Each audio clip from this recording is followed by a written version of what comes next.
like I thought. No more paths back to reality have emerged since. But how can I be sure that I'm going the right way without scenes from reality to keep me on track? I can't even be sure of how long I've been walking for.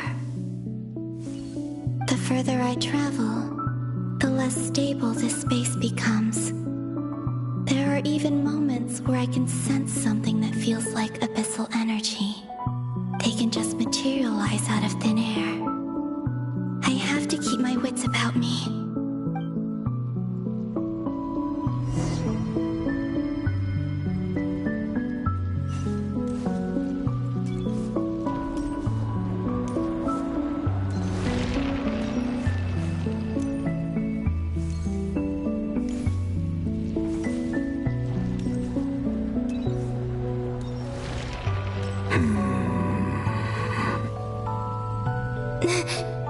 Is that the Ray here of Solnari?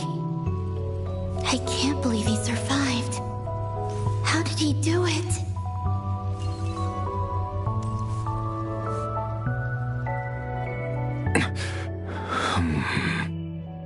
You're the moon goddess.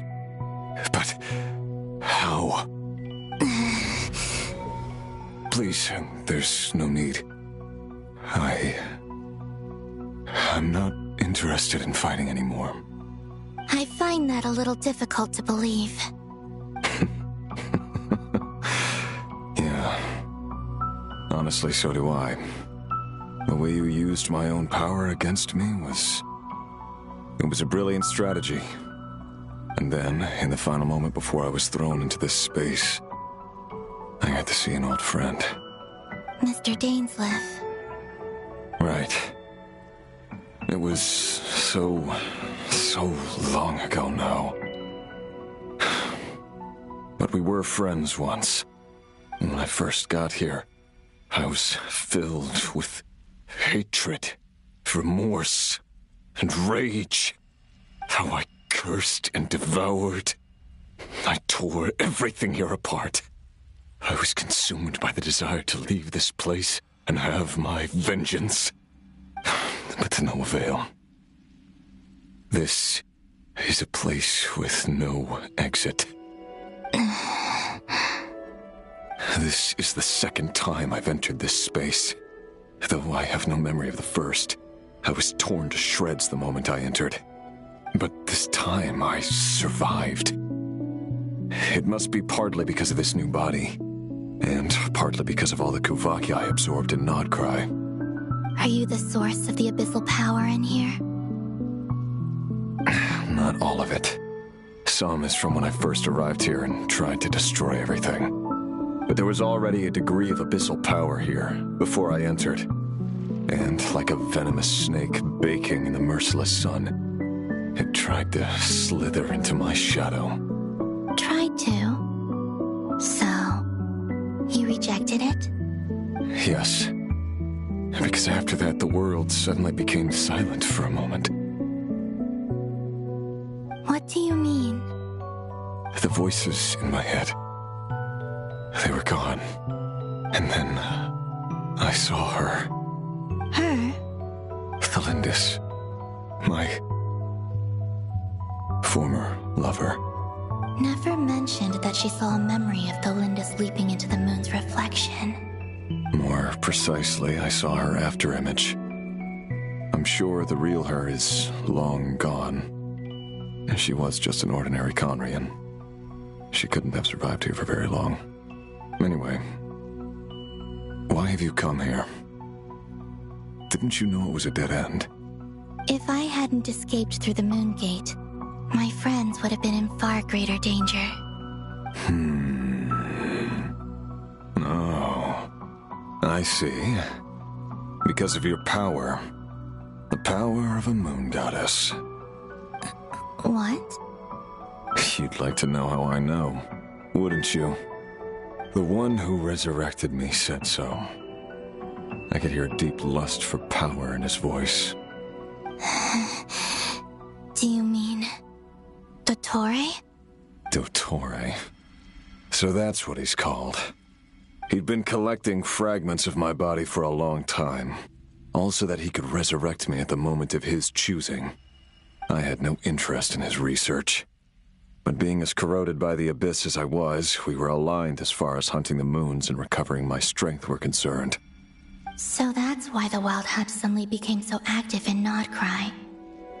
When I left the Fatui in my weakened state, Dottore must have felt that his time had come. Moon Goddess, could I ask a favor of you? What? I know this is a lot to ask, especially from someone who tried to kill you. If you refuse, I won't fight it. But this is the only thing I desire now. Nothing else matters. What do you want? I'd like you to take a message to Thelindis for me. Thelindis? But... Yes, she's dead. But like I said, I saw her afterimage. I can sense that some part of her soul remains here. Far, far ahead. Why don't you go and speak to her yourself? I can't. I don't know why, but I can't move freely in this space as you can. All I can see is a glimpse of her, walking away. Just like the moment when I last saw her in life. In return, I will clear these abyssal obstacles for you. No, not in return. I'll clear them for you, whether you want to help me or not. It feels like something I ought to do. Why? Yeah. Why, indeed. I've been asking myself that question a lot recently. Why did I do the things I did? I'm tired of it all. Tired of the person I became. People used me. And then I turned around and started using others. I hurt a lot of people. I think I grew tired of it long ago. But I wouldn't admit it to myself. And ultimately, that's how I ended up here. What do you wish to tell her? All of it. My past. My mistakes. Everything that happened after we were separated. Is it okay if I give her the abridged version? Yeah, I'm sure there's plenty you can skip over. Just tell her the important parts. Whatever you think that means. Like the part where you relentlessly tried to kill us? It's up to you. Love demands honesty. But my relationship with Thelindis was built on lies. We hid too much from each other. But after living my whole life in the shadows, I don't want to hide anything anymore. I will do my best.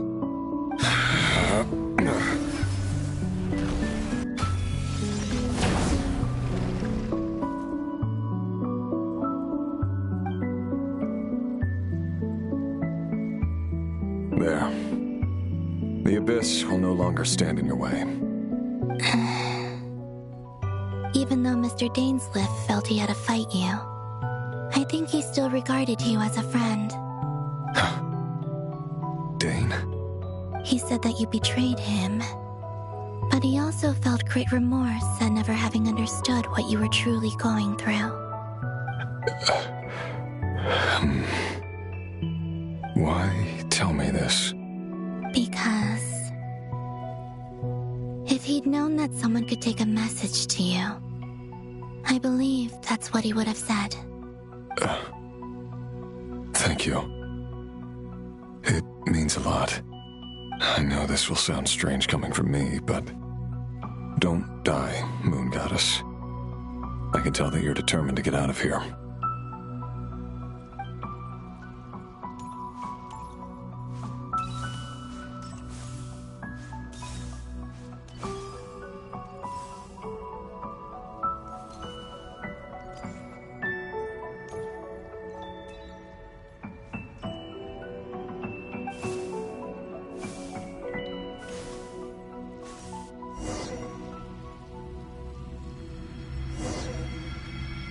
kept his word. The abyss is no longer obstructing my path.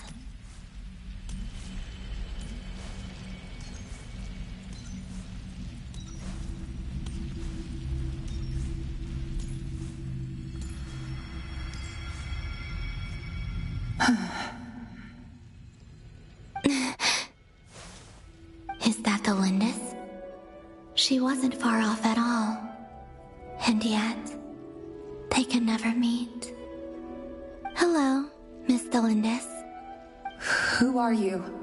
How do you know my name? I've never seen anyone else here before. You can call me Columbina. I promised Rerir that I'd bring a message to you. Rerir? My Rerir? Is he well? He's doing better than he was.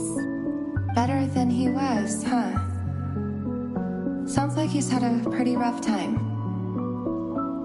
Others have had a rough time on his account too. In many cases, their time ran out because of him. And I'm not just talking about the children of the Crimson Moon. So, things got worse before they got better. Could you tell me what happened, Miss Columbina? Are you sure you wish to know? Yes. This is my opportunity to learn the truth. No matter how hard it is to hear, I have to know. I admire your courage. However, time is short. I cannot stay here for long.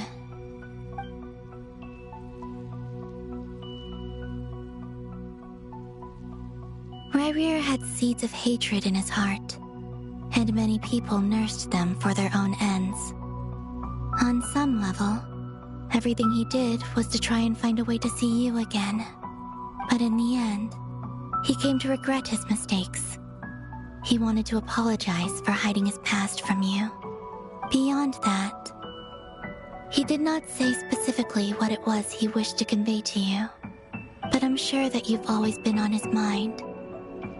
You are what has kept him going over all these years.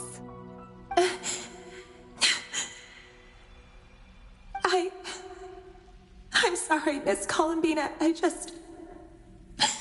is so upsetting. I'm not sure how to put my feelings into words. It's all right. I understand. Well, that's everything from me.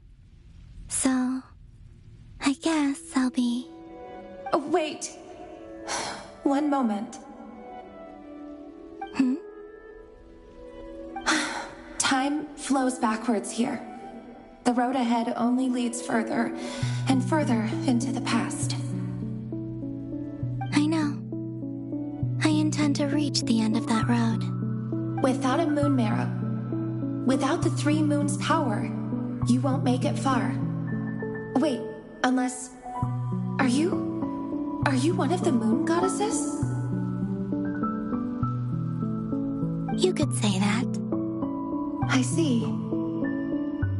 I often think to myself, if life is like a train ride, why haven't I reached the terminus? Where am I even going?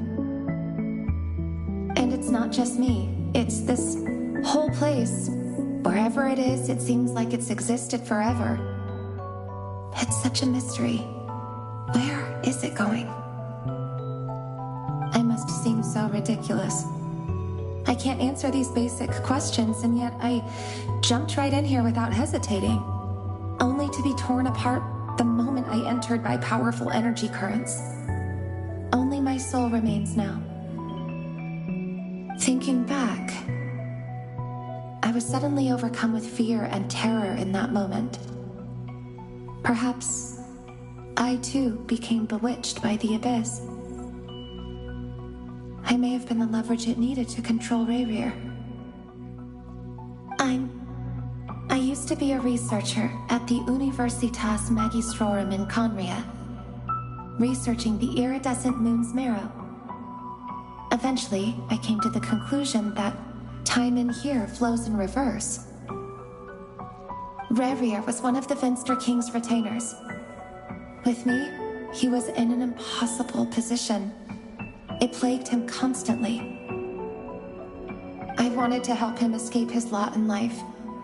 I wanted him to be happy, so I thought I'd use this place to return to the past.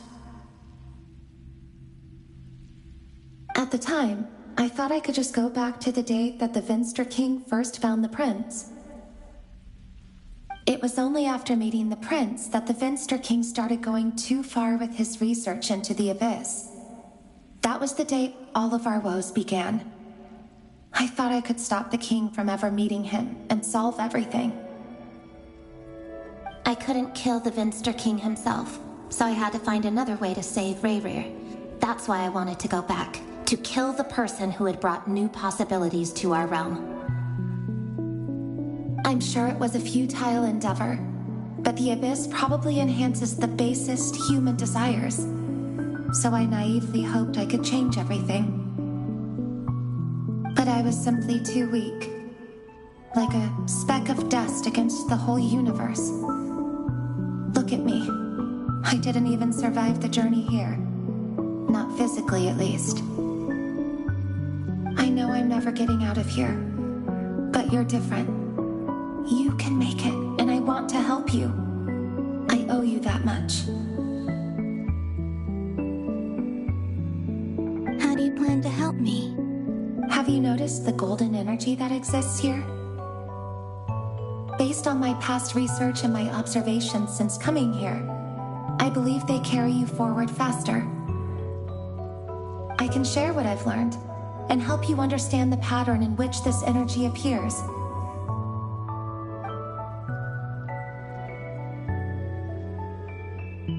I think you just might... Now, I know you will be able to change the past. Also, I've been speculating about where this phase ends. The documentation was scanned, but from what I know of the legends about the moons, the oldest ones seem to begin with Nibelung, king of dragonkind. I have no way of verifying any of it by this point, but if it's true, you might be able to reach that era if you keep walking. Understood. Thank you, Miss Thelindis. I'm the one who should be thanking you. If you hadn't entered this realm of everlasting death, what use would my deductions be?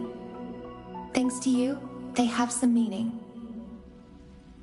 About Rerir, I'm so sorry. For everything. It wasn't your fault. That's not true. Because we both feared bringing trouble upon each other, neither of us ever told the truth. And that dishonesty sealed our fates. But enough about that. I wish you a safe journey, Miss Columbina.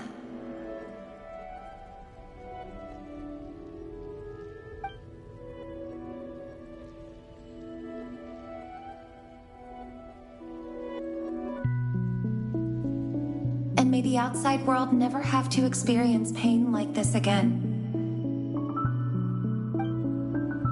Rerir, you're there, aren't you? I cannot see you, because you exist in the future. I expect we'll be trapped in this prison of space-time for all eternity. But please, gaze upon the past, and then sit for a while.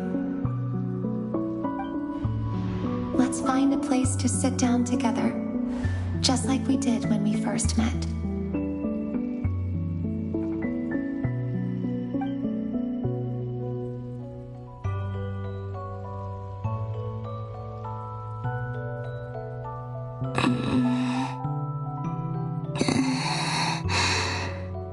How long have I been walking? How much further till I reach the end? Is there even an end to be found? Everything's getting blurry.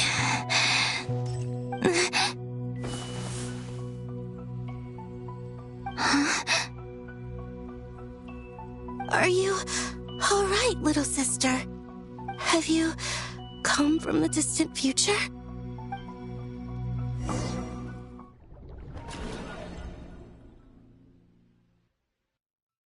So, how exactly did the moons just disappear? Shouldn't it be a little harder to get rid of major creations like moons? The world is a vast and ancient place. On a certain scale, all life lasts for but a fleeting moment. Miss Nicole explained that the moon goddesses likely perished in the War of Funerary Flame. The moons themselves were also destroyed at that time, save for the Frost Moon, from which a new moon goddess was later born. Am I missing something then? 'Cause the stories say that the moon goddesses were born on the moon, but doesn't Columbina say she was born in Nodcry? Huh, you're right! Why do their birthplaces differ? What's the difference between the two generations of moon goddesses? Also, remember what Sandrone said? Her scans detected 4 moons. In other words, 4 moon marrows. Technically, the result of the scan means that 4 moon marrows were detected and positively identified as moons in that moment. In other words, this piece of information alone isn't enough for us to know how Miss Columbina is doing right now. Yep, we have no way of staying up to date on whether she's dead or alive. She's on her own for now. But at least she's trying her best to get back to us. Yeah. She's a tough cookie. And a sore loser, too. We have to trust that she'll find a way. Because we really need her power. As much as it pains me to say it, we've got no chance of beating Dottore in a straight-up fight. He's much too powerful. It wouldn't even be close. That maniac is going to devour everything in his path until he reaches us. We need to find someone or something that can stop him before he does anything worse. I'll be frank. Our only hope of defeating this false god is with a real moon goddess on our side. I'm not just saying this because Columbina's a friend and I want her back safe and sound. It's just the truth. And I know that even she was no match for him when he attacked, but I don't have a better solution. We're not giving up on saving her, whether she can defeat Dottore or not. Right. Don't worry, Miss Sandrone. We're all aligned on saving Columbina. No one's trying to argue that we can only justify saving our friend because it will help save the world. This is about multitasking. We want to save both. So, she's more than just a moon goddess to you guys? Absolutely. Duh! She's part of the gang! And you are too, you know. Yes, I know. You don't need to labor the point. I knew that the moment I came running over with my documents that I was part of the in-group. I mean, if Arlecchino can fit in, I certainly can. Anyway, as for how we get Columbina back, I've been working on it constantly. But I think I'm still lacking certain information about the moon. I'd probably get there if I could continue my calculations, but the problem is, I've run out of computing power. Computing power? You mean you need more energy? No, the issue isn't energy, it's processing power. There's so much data to get through that the whole process has just ground to a halt. That's a tricky problem. René de Petrichor of the Nautitzenkreuz Ordo once foretold the fate of the world. But I don't know how he did it. My guess is that he used the primordial sea's power. However, that won't work for me. His methodology was vastly different from my own. What's worse, they're incompatible. And to top it all off, we can't even leave Nodcry. Ugh, this is so annoying. If I'd known we'd run into a bottleneck like this. Well, no, the design bureau's a bust as well. Curse that Dottore! Couldn't have made this harder for me if he tried. What do we do then? How about we grab a bite to eat and take a break? Maybe something will come to mind after you've cleared your head. You don't get it, do you? I'm trying to calculate the fate of an entire world here. And I need accurate results, not vague prophecies. Where the heck am I gonna find the computing power for that? Ahem. Anyway, time to shelve the discussion on technical difficulties. Being a killjoy isn't very ladylike, after all. Either way, we've done what we can. Rest well, everyone. Remember to let us know if anything new comes up. Hawkeye? Is he hinting that we should talk outside? Let's go somewhere a little more private.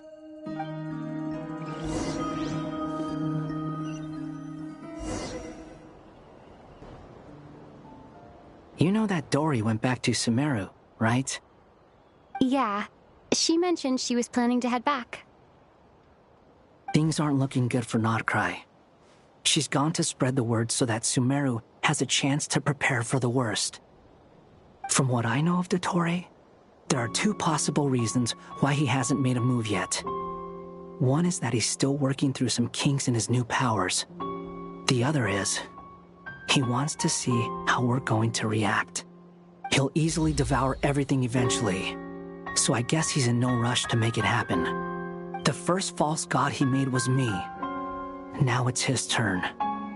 Even though my records were erased from Irminsul, Dottore's ideas haven't changed one bit. He once told me that becoming a god was like turning yourself into a hungry wolf or giant serpent to devour the moon. Clearly, he began studying the moon goddess's powers long before he even tried making a god. He's always wanted to get his greedy hands on divine authority one way or another.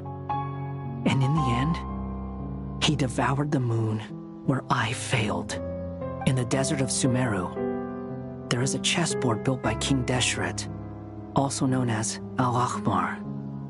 I don't know if it was a real game, or if he was just trying to challenge his servants and citizens in some way. But creating games and setting rules, gods do that as a matter of course. That's the kind of power Dottore craves. Now he has the Trilunar Authority. His power is leagues beyond the common people. I don't think there's any point in other nations rushing to the front line. They're better off focusing on defense and hoping they can fend off any threats that spill out from Notcry. Either way, Dory will inform Lesser Lord Kusanali, and she will contact the other gods in turn. The Seven will have some recourse available. If nothing else, their protection should keep the rest of the world from descending into chaos as quickly as Notcry has. So on the bright side, even if Notcry is doomed, your friends in other nations won't be in any immediate peril. That's good to know. But I'm not ready to give up on Notcry yet. There's a word for people who refuse to let anything go. It's called being greedy. Maybe it sounds greedy to you, and probably naive too. But whatever you call it, that's what gives me the determination to keep fighting. Battles are fleeting, but the will to fight is a long-term commitment. Give up for even a moment, and your resolve will shatter. Why do you always feel the need to do the right thing? No one is born to be a savior. I mean, who's gonna criticize you if you fail, or give up? Don't take this the wrong way, but Dottore said something similar to me. I guess the Fatui attracts people who don't believe in saviors. Not necessarily. It's less about belief for me. I just want to know how determined you really are. After all, I don't owe anything to anyone else here. Only you. You look kinda worried. If your arch-nemesis was about to achieve their ultimate goal, I think you might feel a little worried too. That's true. Dottore is about to become an omniscient, omnipotent deity. That's gotta be a bitter pill to swallow. Still, you're calmer than I expected. Obviously. I have to admit that my past self was a reckless fool who misunderstood not only the point of revenge, but how to achieve it. And as much as I want my vengeance, I know I'm not gonna get it by acting alone. if the world's taught me anything, it's to think before I act. Too bad it never taught me any other virtues, though. So, I am going to destroy Dottore, no matter what it takes. So, what's your plan? I'll get to that. First, tell me, what do you think of Sandrone? Just like Paimon said, she's a friend, part of the gang. How much do you trust her? This is a serious question. Think carefully before you answer. Although she's with the Fatui, she has her own values, and she's helped us a lot. If nothing else, she's clearly going the extra mile for Columbina. I see no reason not to trust her. If you say so. In that case, the three of us need to talk. I have some thoughts about her computing problem. It can be solved, but it will come with a cost. How much? If I can afford it, I'll cover it. Sometimes your heroism really backs me into a corner. You know that? Come on, let's go talk to her.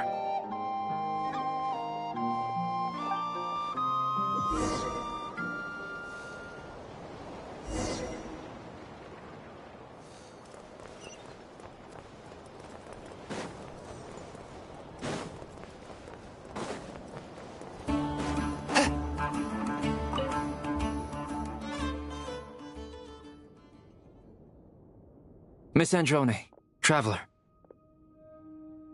Hey there. Paimon's here too! She was just helping them sort through their things. How did your chat go? That was fast. The call only just ended.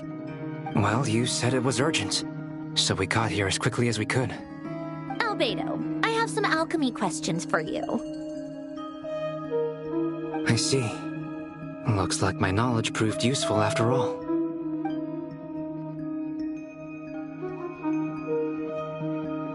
If I might ask, what is the end goal for the modified formula you'll be using?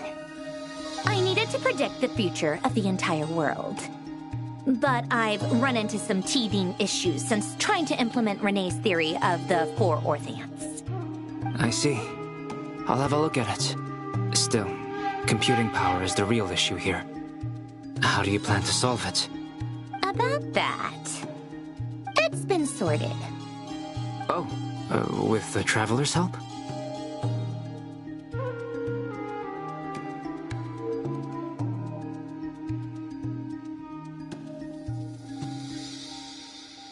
Actually, you're not wrong. She found the person with the solution. Was it Hat Guy? Yeah, it was him. Wow! Go Hat Guy! Seems like all that time studying at the Academia is paying off big time. But where is he? Wasn't he the one who asked Albedo and I to come here? Come with me.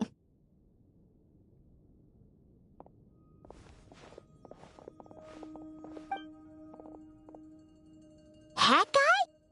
What's happened to him? Hat Guy! Can you hear us? No response. I guess he's in hibernation. Hat Guy mentioned that he was a puppet. It seems that his functions are currently shut down. I presume this has something to do with the solution to your computing problem. That's right. He and the Traveler came to see me. Wait, what? You have a solution? Would you calm down? Why do you always react so hysterically to everything? Excuse me? How would you know? You shouldn't be so quick to judge complete strangers. It's very bad manners. Oh, please. It doesn't take that long to figure out that you have a temper. Where does a mere student get that kind of confidence? I've actually published more papers than you. Not that status counts for much. Even Paimon's applied for Academia admission. Huh? Are you serious? See? This is why I can't be bothered to explain myself. She recognizes no one's skills but her own. Okay, fine. I'll hear you out. So, tell me, how do you propose to solve my computing power problem? This world itself is constantly processing all kinds of information. If it's the world's future you're trying to calculate, you need a processing device that's designed to cope with that volume. Easier said than done. Only Irminsul can handle that kind of... Wait, is that what you're suggesting? But surely we can't just plug my formula directly into the ley lines. You should be able to tell that I'm not human, right? Yeah, I noticed. The technology, though, seems pretty ancient. Very different from Fontaine's. It's a completely different system. Conrian, to be precise. I'm what they would have called a puppet. Puppets need an energy source and processing power. The artisans who built them sought out the materials most suited for that purpose. You? Do you mean... The Traveler and I have talked it over. She's willing to vouch for you. So, I'll allow you to borrow my core for your calculations. It was built using wood from a silver-white tree, which makes it a small part of Irminsul. Conrian technology and Irminsul wood. Who in the world could have built you? Are you sure about this? A puppet without its core will cease functioning completely. And if it's left in that state for too long, it might not recover. You could die if you do this. You do realize that, don't you? I can put two and two together, yes. No need to rub it in. I won't lie to you. This has never been done before. I cannot guarantee your safety. Doesn't matter. I'm prepared for the worst. Did you two actually talk this through? Is he... Are we really considering this? Yes, we discussed it. The bottom line is, he trusts me and I trust you. Let's give it a shot, shall we? Honestly, I have no clue where this kid even came from. But for whatever reason, he lent me his core to use in my formula. I'm very close to finishing my calculations now, and the core is currently in use. So I'm sorry, but I can only show you a sketch right now. This is what the core looks like. A silver-white branch. It certainly matches the legends told about Irminsul. Is Hat Guy gonna be okay? He's not gonna die, right? Right? In theory, he should be fine. As long as we put his core back in time. Beyond that, all I can say is that I'll try my best to avoid risk and make sure the core doesn't sustain any damage. I think I know why you called us here now. Someone needs to watch over his body and make sure it's protected until the process completes. Correct. He said that the only ones he trusts here are you two, and the Traveler. And the Traveler will have other work to do. He will have our undivided attention. Aw, Hat Guy. On a more positive note, things are progressing steadily on my end. I'll call everyone in for a meeting once the results are out.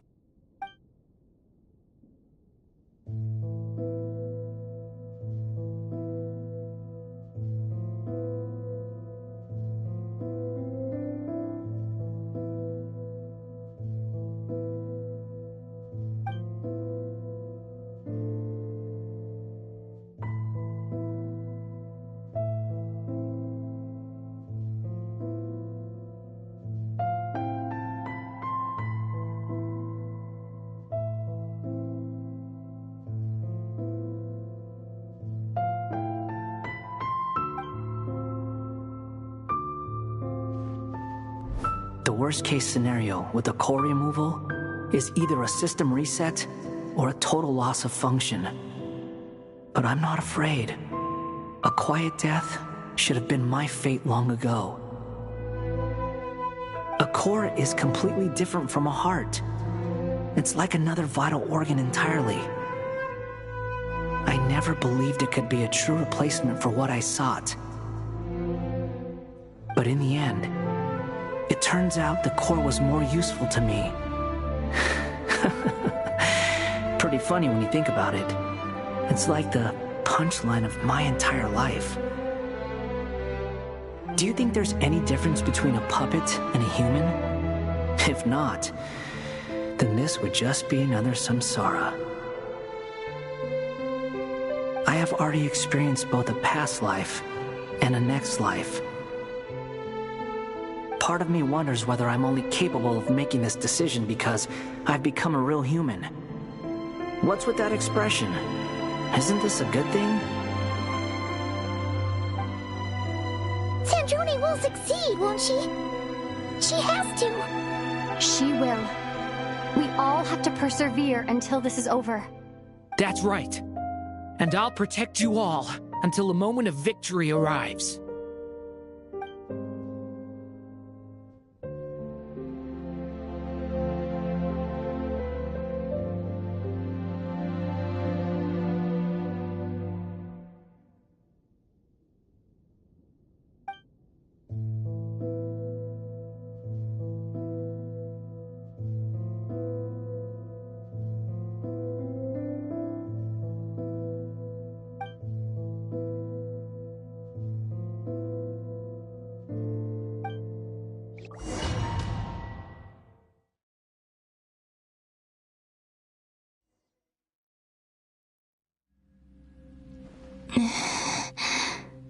Who are you? Call me Sonnet. You have the same power as Canon. Sonnet. So, you're the goddess of the iridescent moon? Oh, goodness! You recognize me? Well then, what's your name? Columbina. Columbina Hyposelenia. Hyposelenia? What a lovely name. Did you choose it yourself? It was a joint effort between me and my friends. Friends? You mean your friends in the heavens? Huh? Oh, sorry. You must be exhausted. I apologize. Hang in there.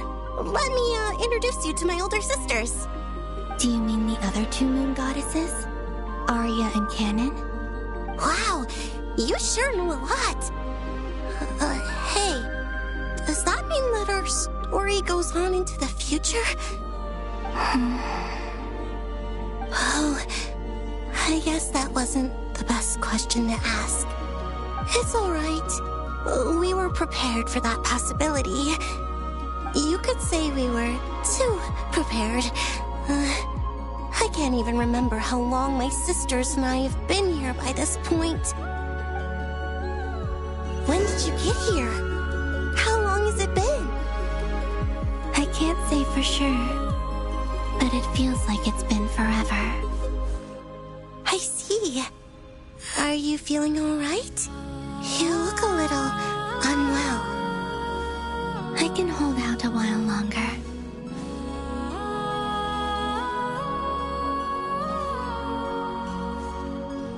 We don't have far to go. The place where my sisters and I are based is just up ahead.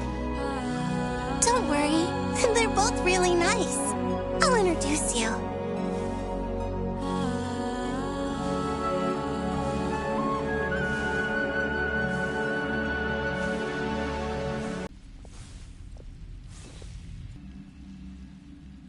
Sisters!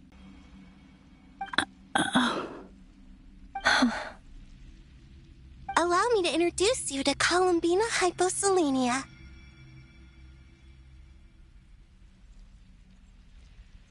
This is Arya, the goddess of the eternal moon. And this is Canon, goddess of the Frost Moon. Canon, don't you think Hyposelenia's power is similar to yours? Hello, Columbina. I apologize for our startled reaction just now. And please, forgive our little sister if she's been annoying you. She tends to talk a lot. My dear sister, this is where Tevat's original ruler, to maintain Tevat. But he left this world and traveled into the dark universe beyond, to explore worlds vaster still. Day and night, we fulfilled our duty in the heavens, until the day that the first Descender arrived. The great ruler of the firmament. The heavenly principles. Is that what later generations call them? I see. But we did not reject them at first, nor did they seem to harbor ill intent towards this world. We coexisted in peace. They were like a guest in our home. Slowly, however, we came to realize that our guest had a growing desire to change and dominate the world. And you didn't stop it? No. There was an order to the rules they set up that Nibelung never taught us. We wanted to know if this order would bode good or ill for Tevat.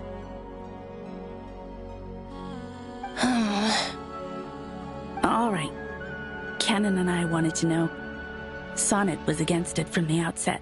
Later, we discovered that this great ruler of the firmament bore an almost paranoid hostility toward the desire of certain life forms to seek power.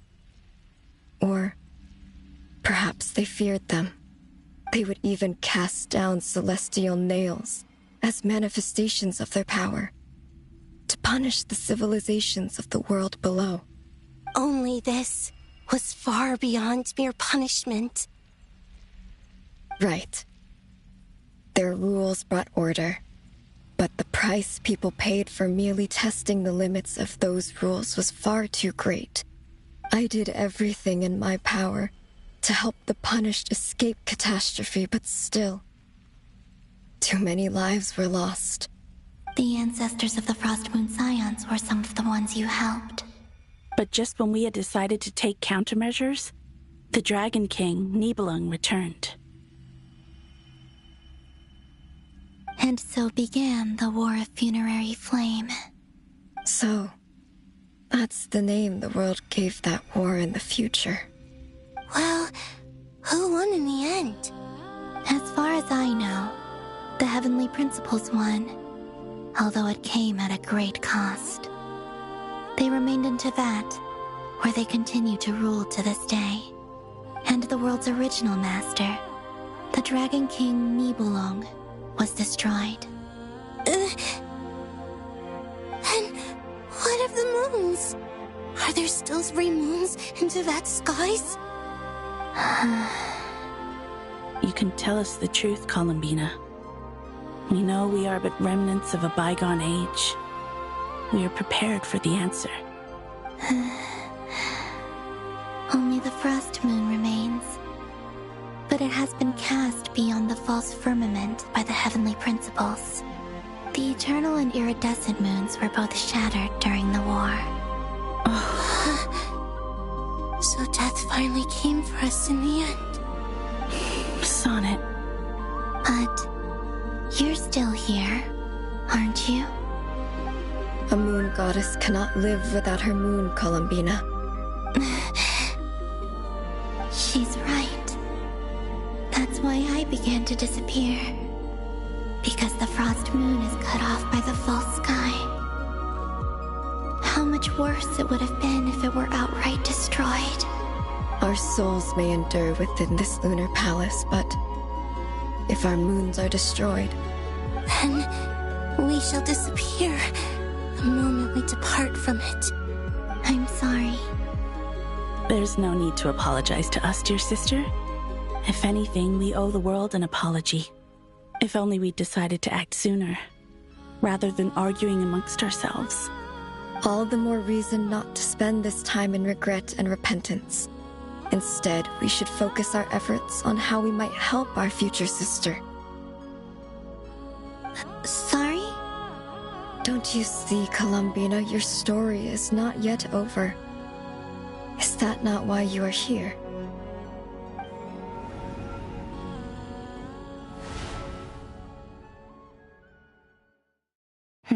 It's done.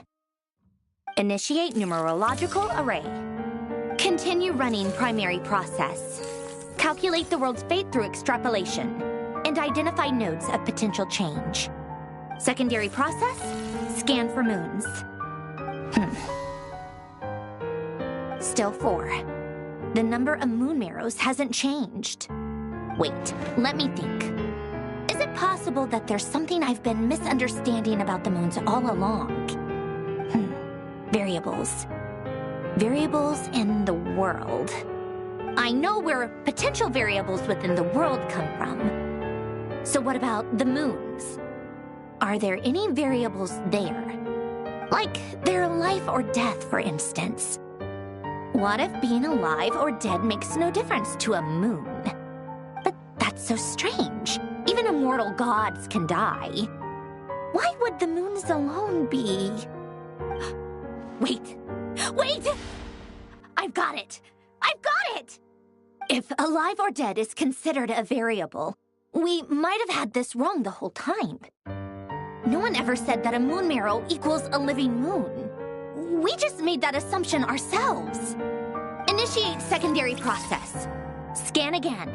This time filtering out interfering perimeter, moon marrow. I don't care if they're natural or artificial. Get them out of my search results! Why?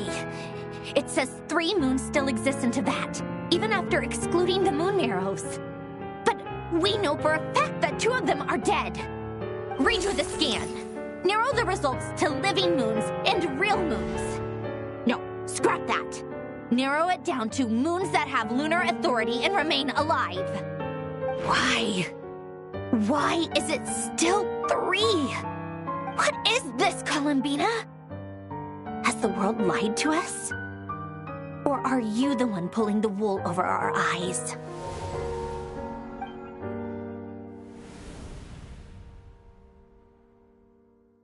So, you think that the moon's reflection might be where Nibelung imprisoned the 3 Moon Sisters?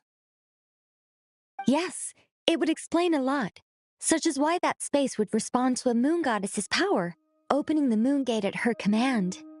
It would also explain why Miss Columbina has been unable to leave, and why time flows in reverse there. In the messages she sent, Columbina promised us she'd find a way to return, but we have no way of knowing how, when, or where this might happen. The fact that she still has yet to reappear in this world indicates that returning from that place is no easy feat. We cannot afford to simply wait for her. So you're saying, if she could return by her own power alone, she would have done so long ago? Yes, she certainly wouldn't leave it to this late stage when it's so touch and go. I've been giving this some thought, and I've come to believe that Luana's harm might be an anchor that she left behind, as a sort of future waypoint. This could also explain why Luana's heart is always by the traveler's side. Sounds like a plausible theory. If that's the case, there must be some criteria we need to fulfill to allow Columbina to return to the present. The question is, what could they be?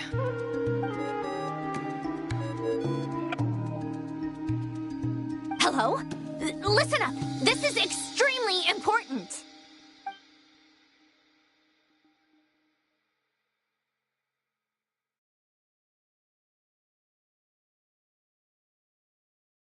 Not only is Columbina alive, but she may well exist in a form unimaginable to us. I'm still unclear on the details, but she's done something truly inconceivable in the past. And the clue to what she's done lies in the moon and Teyvat sky. Truly amazing. Oh, I'm so delighted for her. I'm sure we all feel the same. And I'm sure Columbina is ready to get back here and fight by our side. I'll keep my calculations going and try to find some way of coordinating with her. But that's that's not an excuse for everyone else to slack off, okay? All of you had better keep trying to think of solutions. How can the dead moon still live? And Luanatar...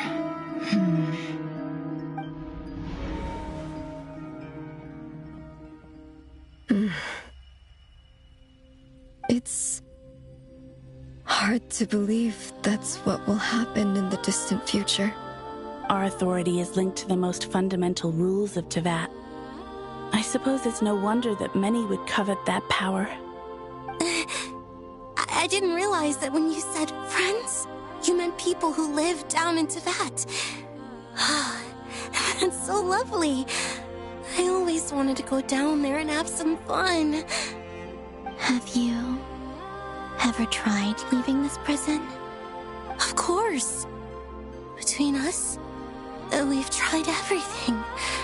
But no matter where we go, this space will eventually bring us back here. It's like the center of a whirlpool. Everything ultimately converges here, at the moment when Nibelung imprisoned us.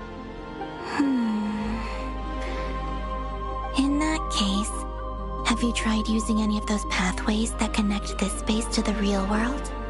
Sorry? What are those? They're passages through which you can make small-scale changes to reality by using Kuvaki. Or am I the only one who can use those passages? Because part of my soul remains in reality. Kuvaki. What is that? You don't know? It's a unique kind of elemental energy found only in Nodkrai, the land from which the moons arose. Oh. Well, it's true that the moons first rose up from the part of Teyvat you say is called Nodkrai. But there is no difference in the elemental energy between there and anywhere else. What? Could you show us some of this Kuvaki? Hyposelenia? Maybe if we see it, it'll make more sense. Okay.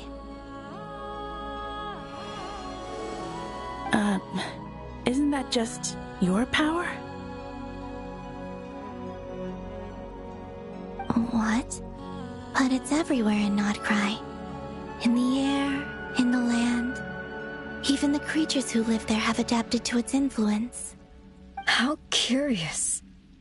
This Kuvaki certainly did not exist anywhere in the world before we were imprisoned. Let alone influence living creatures. So, how exactly does it affect them anyway? Can they float in the air like us? This is so strange. Why would their reality differ so much from mine? Columbina, you're looking for more than just a way out of here, aren't you? Yes. If I am to help my friends, I will need tri-lunar authority on par with that of our foe. You mean... you'll need our power? This sounds extremely risky. The Three Moons' powers are not mutually compatible. Concentrating them into one goddess will be a very painful process. And if anything goes wrong, it could tear you to pieces. I know. But I'm willing to take that risk. Even so, let's say we successfully transfer our authority to you. How will you take it outside this prison? Nibelung constructed this realm specifically to prevent us from using our powers to interfere in his war. No moon goddess can leave this place alive. What if I don't leave alive?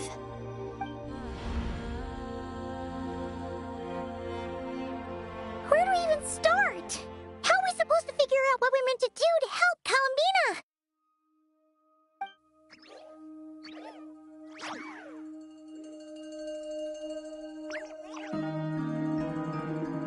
Columbina, what do you need from us?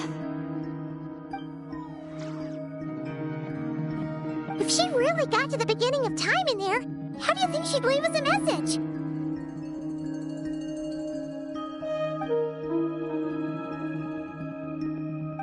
thinking she'd write it down on a stone tablet somewhere in the hopes that we'd find it, do you? Seems unlikely.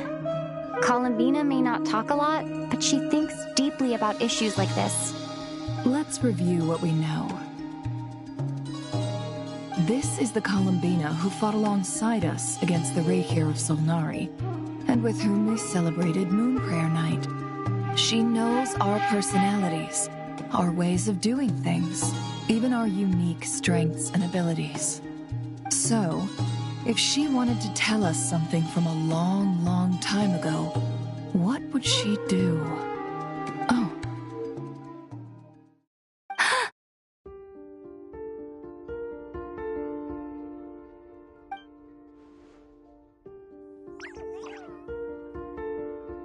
Traveler, you once said that those golden ripples also appeared when Luanatar was born.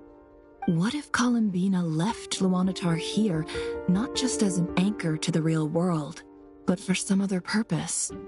If she is part of Columbina, and Columbina knows that I can see past events through her... Oh yeah! Like when you peeked into Rerir's past through his heart! Nefer, wait!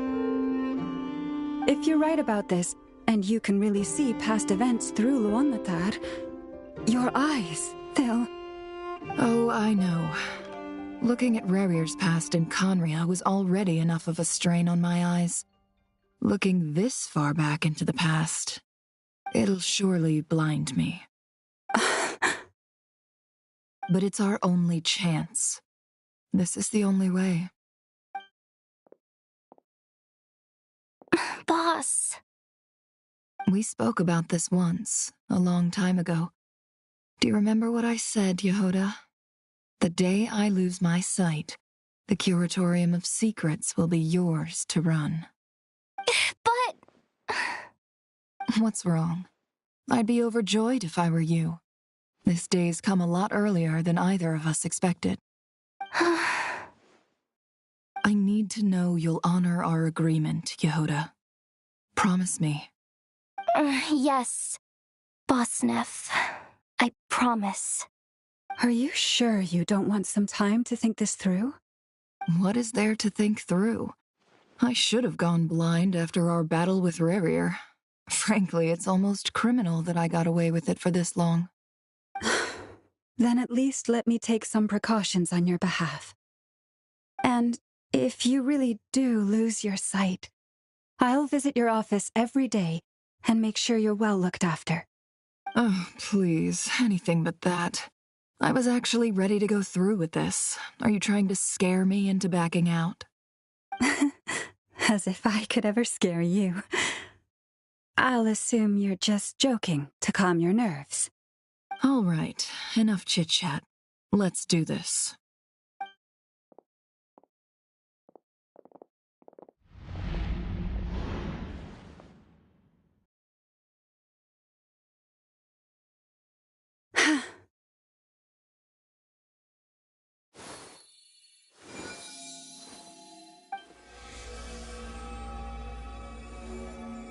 All done. Good. Now give me some space.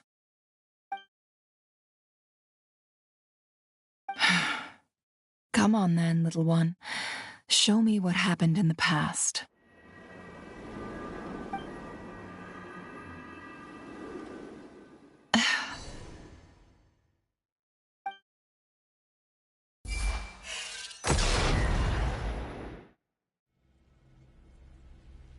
Between the Trilunar Authority, Kuvaki, and the sole-surviving moon, the Frost Moon, I think I might know how to get back. But I will need my sister's help. Time to go talk it over with them.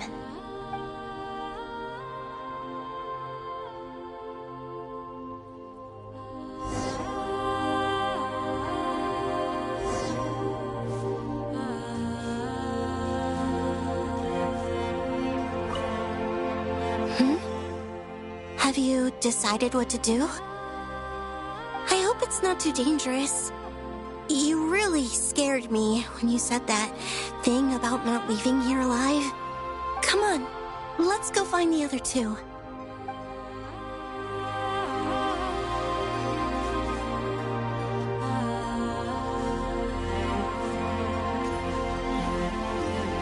It seems you have reached a decision. I'm all ears. What do you propose?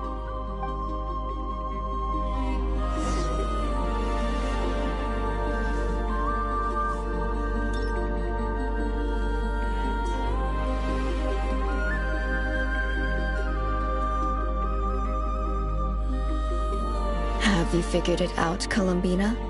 Tell us, how do you plan to leave this place? I intend to die here, in this moment, and then be reborn in the future with the help of my friends. What? What are you saying? How can the dead be reborn? And how will you inform these future friends of your plans? You can't exactly leave oracles. Nothing can escape this place. Not a single ray of moonlight. And even if you found a way, what if they never find the message you left for them? You'll... No, that won't happen. Come again? They will find my message. I'm sure of it. I'm not following. How exactly will you achieve this? It's quite simple, really. First, I will leave my soul here.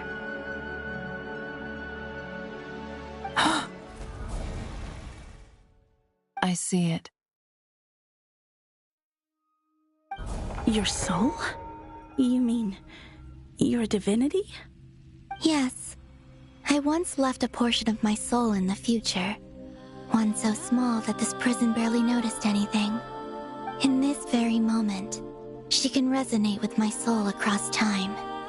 When the time comes, I believe that she can serve as an anchor to pull my soul from here back to the future reality. Just as gravity connects the world to the moon. Exactly. In the future, where I came from, the moon has been cast beyond the false sky, but I can still feel that it is there. In a similar way, I can feel a connection to the soul fragment I left behind even now. My friends can use it to detect my presence. But how do you just leave your soul here? Is that even possible? On my way here, I met an ordinary mortal who entered this place long before I did. Her body is long gone, but her soul remains. And before that, I encountered an old enemy whose entire soul survives here intact, while the power that once corrupted his body has faded away. So, perhaps this space is specifically designed to imprison divinity and authority, but not the physical body. Still, even if your body can escape, would it not just be a lifeless husk without the soul inside? Wait, is that what you meant when you said you wouldn't leave alive? Yes. I shall turn my body into moonlight and pour it over Nodcry. That power shall protect the land and quietly blend into it, awaiting my soul's return in the future. However, I cannot do this on my strength alone. I would need your help to do this, so I'm humbly asking for your assistance. Oh, dear sister, you need not be so formal. As I said before, we are but remnants of a bygone age. You, on the other hand, were born alone in that distant future, and you have walked a long and lonesome road since then. How could I bear to let your story end here in this dungeon? Don't forget, we are your sisters, your family.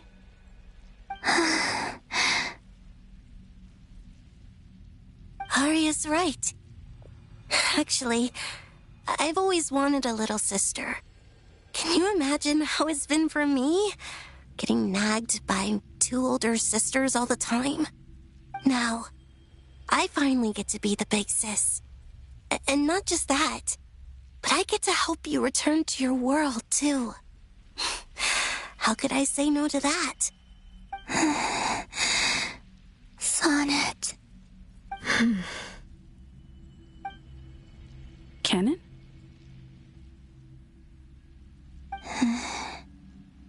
I'm sorry. I know this is a bold request. The Frost Moon is rightfully yours, and it remains intact. Oh, no, please, don't misunderstand me, Columbina. I was just thinking back on the years that the three of us once spent together. You cannot imagine how happy I am to hear of the future world you describe. The Frost Moon Scions, your lovely, kindly friends. For the three of us, whose purpose in life was to maintain the peace in Teyvat, it is a great relief to know that the people of this world live in such an abundant future. If your plan can save them, and save Notcry, I will gladly give you all that I can. Besides, the three of us have been together since the day we were born. I could never abandon them to live on alone without them. Canon. Still, I do have one question I would like to ask you before we proceed. Certainly. What is it? Why do you cover your eyes?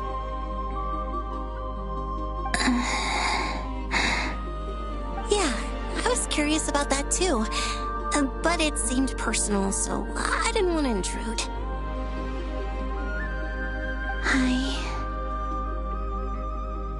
There was a time when I refused to look upon the world. I believed it was full of nothing but lies and falsehoods. I wished to hide my feelings, seal my heart, until I could return to my true home. I see. Perhaps that decision saved you from ever having to see the false sky again. But at the same time, you likely missed out on many true and precious things, like the smiles on your friends' faces. Promise me this, Columbina.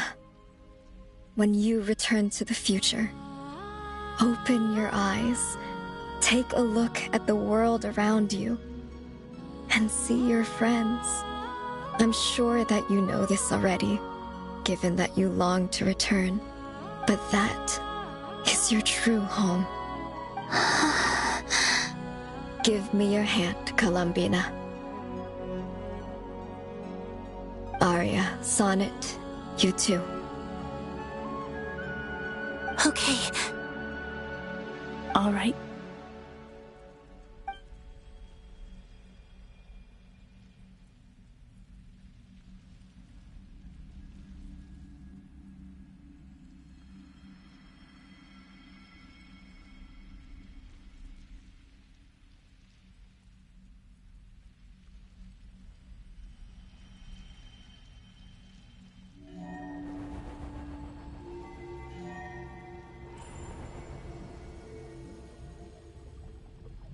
We once were the songs sung for eternity, but now it is you who must continue to sing.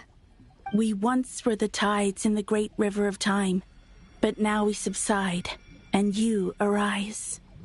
We were the messengers of madness and inspiration, but now the lies have faded, and your truth must endure. We are souls awaiting the sun. You must return to be with those who smile when they see your face.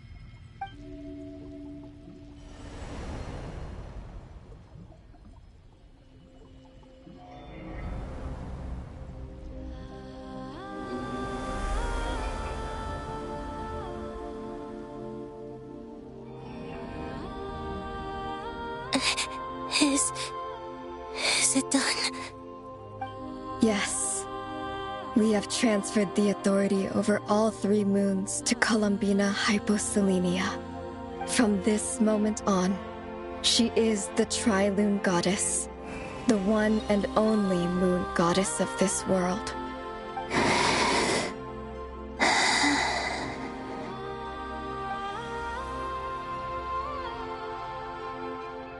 Thank you.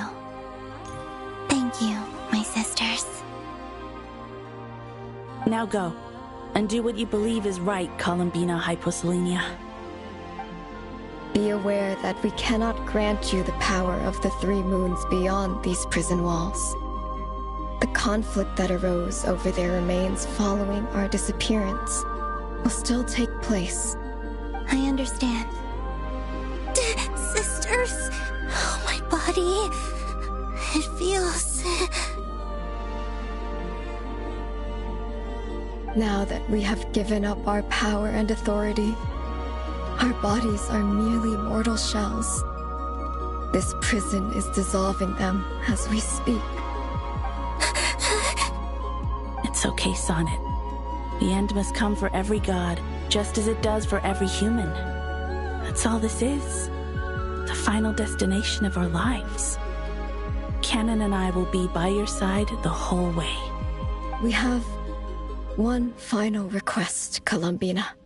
Could you use the Three Moons' power to send us back into the real world?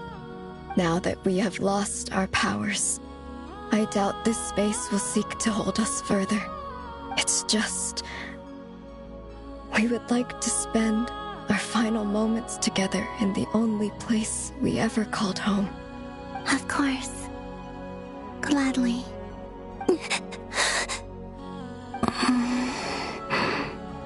Sonnet.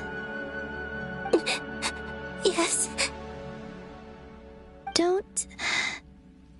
I wish I could tell her not to give in to the abyss. Not to be afraid. But is this really what I should say at this moment? Don't forget. I'm so glad to have a big sister like you.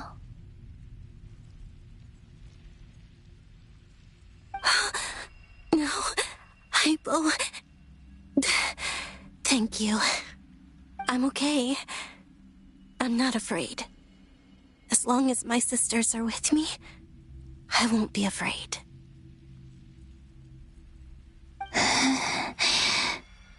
It looks like this is goodbye, sisters. Goodbye, Columbina. Take care of this world in our stead. I will. And now, it's time for me to bid farewell to my body, too. May it become the moonlight that keeps Notcry company through the long years ahead. So this is why Notcry was not always home to Kuvaki. It only appeared after I poured my body out upon this land, and only this land. Kuvaki responds to me because it is me, my body, answering the call of my soul. And the golden energy I've encountered on my way here was, in fact, that very soul, which I am about to leave here to guide me.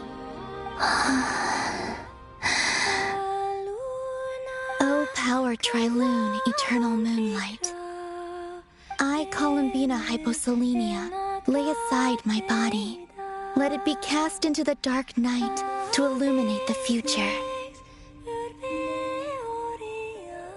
May it be a companion to all who dwell beneath the moon.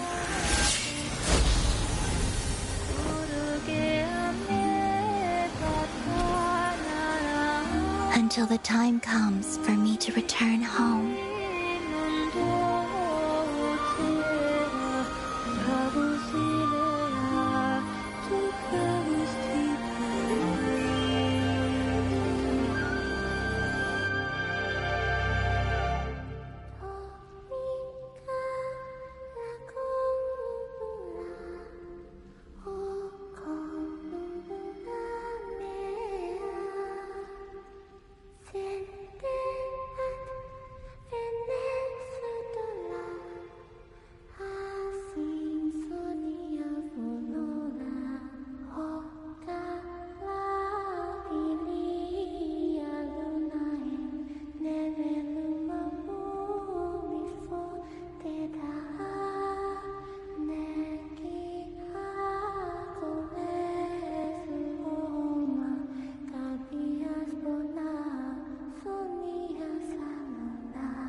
was crazy! Were we even allowed to see that? Is anyone? Oh, can you still see? How many fingers am I holding up? I see 2 fingers, and a look of sheer terror on your face. Truly astounding, Miss Nefer. Your eyes have glimpsed the very ends of the world, and yet they remain as sharp as ever. Or is the credit for this miracle due to Miss Lauma? It seems that even time itself is no match for your medical skills. Surely you jest, Mr. Flint. I suspect we have Columbina to thank. She must have realized the immense toll that the ritual would take and purposely set aside some of her power in the past to protect Nefer's eyes when this moment arrived. There is always a great price to pay for witnessing the truth, but it seems that this time, Columbina has shouldered that burden on our behalf. She chose the perfect method of getting a message to us. Though her eyes were always shut, she was clearly so perceptive. She knows us well.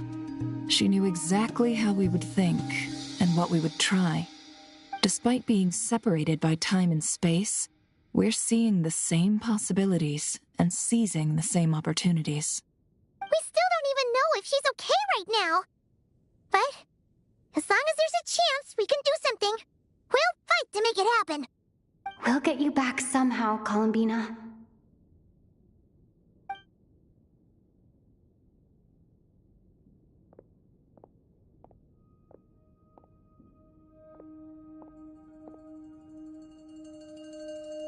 Well, based on the information we now have, let's figure out our next moves. Thanks to these gentlemen, we have a much clearer picture of the situation with Dottore. The civilian population has been moved to safety, so we no longer need to hold back. Miss Androne, how are the calculations going? So far, so good.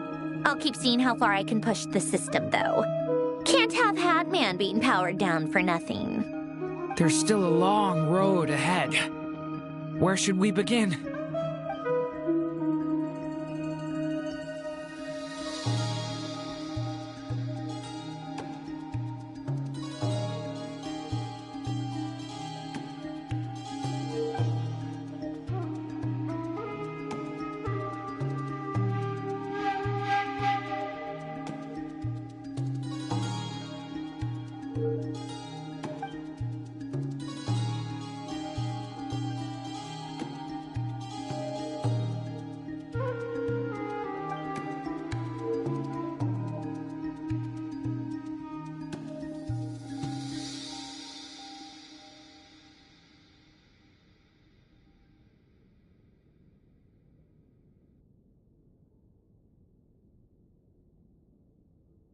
Our plan is clear.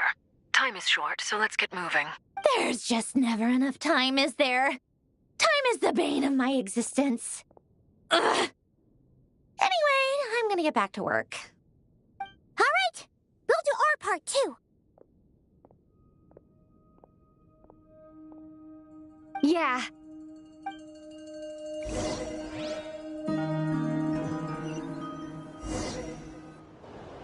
Albedo's theory says that elemental energy can dilute the Light Realm's power, but I'm no expert in building elemental defenses.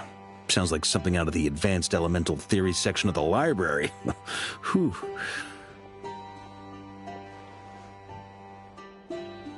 You seem quite troubled.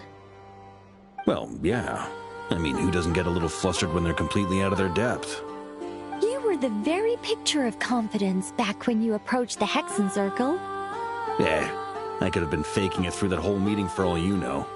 Who's to say I'm not just a ball of nerves in a charming and gregarious package? Oh gosh, really?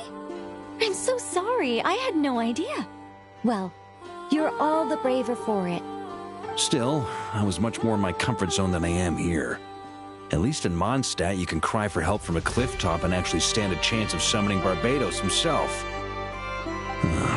Things have never looked bleaker than they do now. If we don't pull this off, Teyvat's doomed, isn't it? Oh, you think so? Actually, yes. Yes, it probably is. It's a shame. Don't put too much pressure on yourself.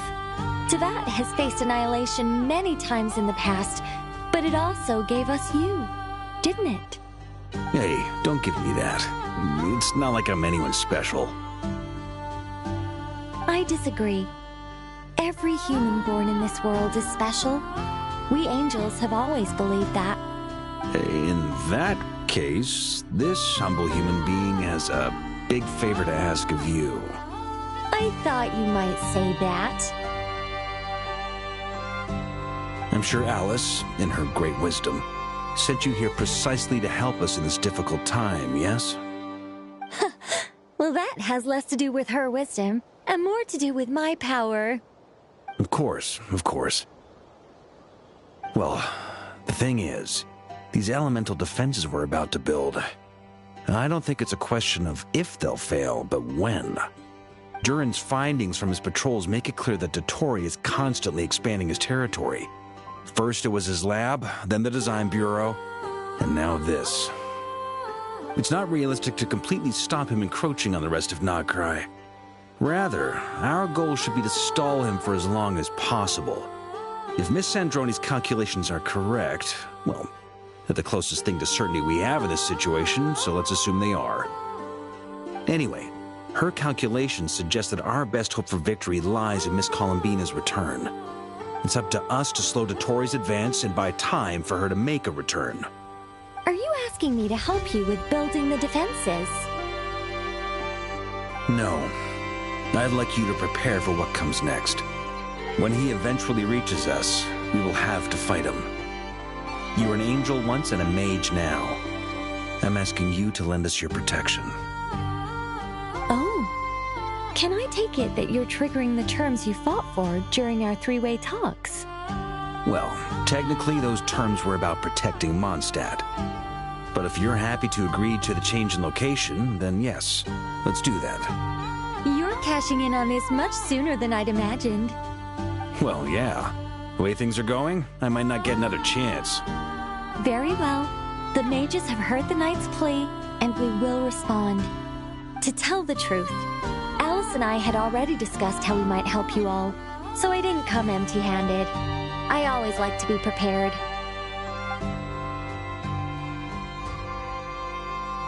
This is... wow. Yeah. This is great. Seriously, thank you. It's been many long years since I had a chance to dazzle humanity with a little divine intervention. To humbly serve as a reliable and responsible guide. Anyway, Knight of Boreas, please accept this gift in recognition of your great virtue.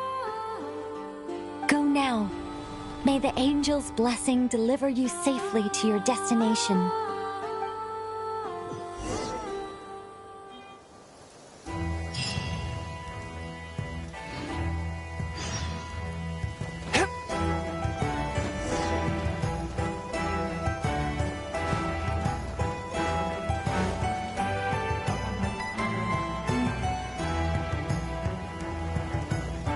You're here.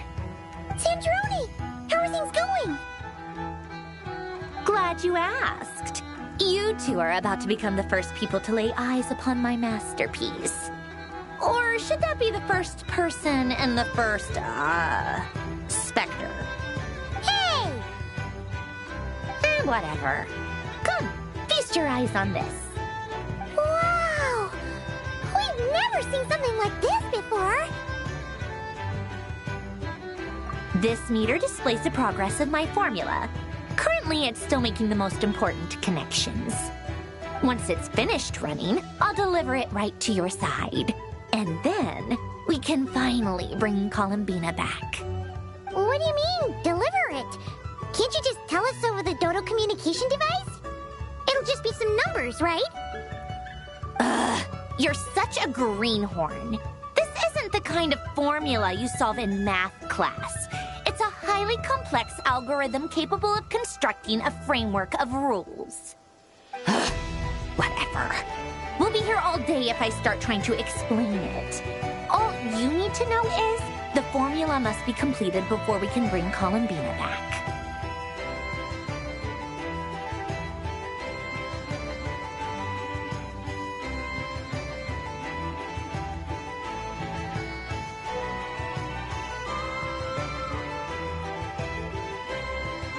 I'll share the data with you.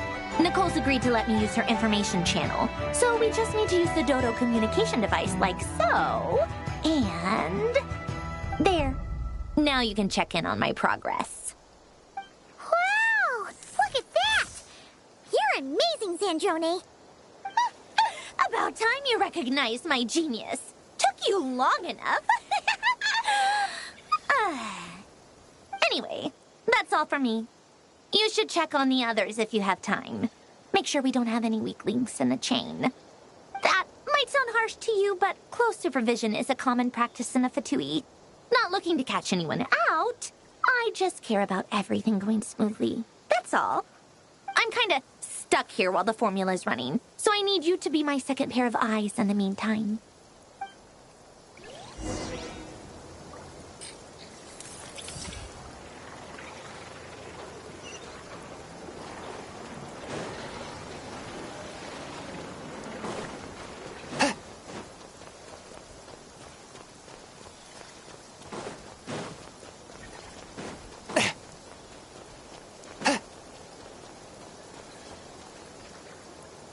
Thankfully, Miss Nicole has come to our aid.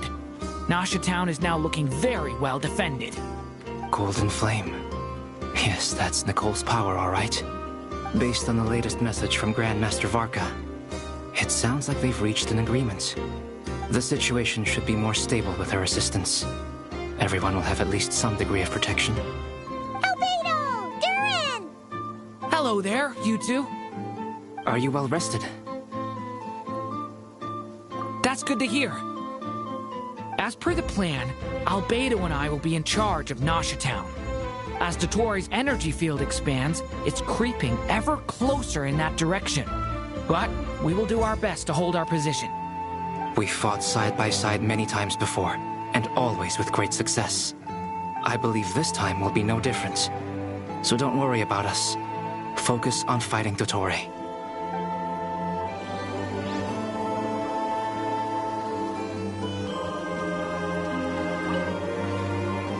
Traveler, Paimon, a pleasure to see you both.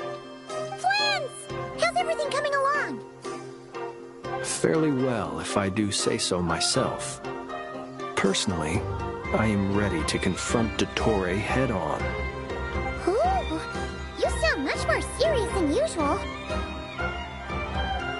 To be honest, I am not usually fond of exercising my full strength. For one thing, it's hardly conducive to maintaining a low profile.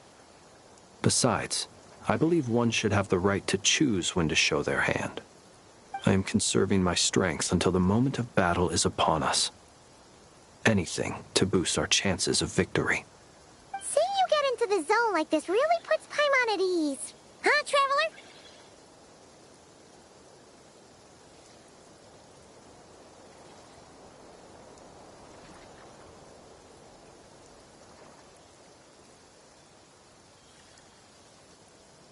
I consider it an honor to have your trust. Rest well. I look forward to seeing you both in your element during the battle.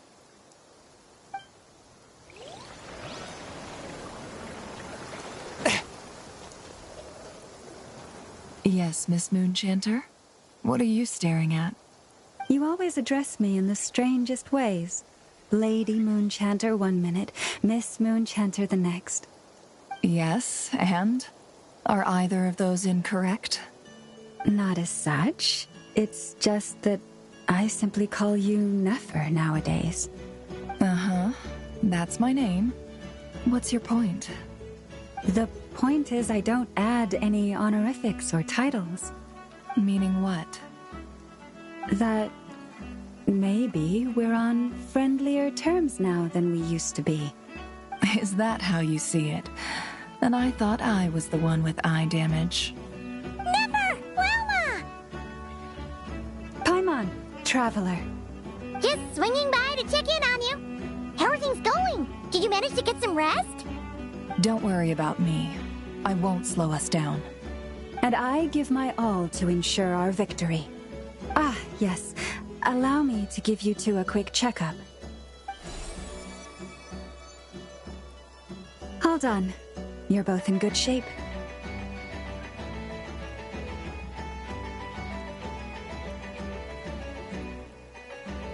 You're welcome. You'll have your work cut out for you in this battle against Dottore, so make sure to get some rest in first. Paimon will keep an eye on her. Don't you worry. I'm glad to hear it. Take good care of yourself, too, Paimon. Sure thing.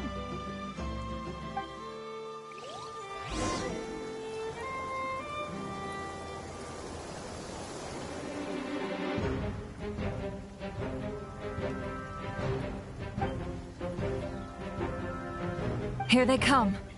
That's quite a horde. As we expected. Get ready, everyone! Take your positions and prepare to engage. Let's begin. I'm at the ready.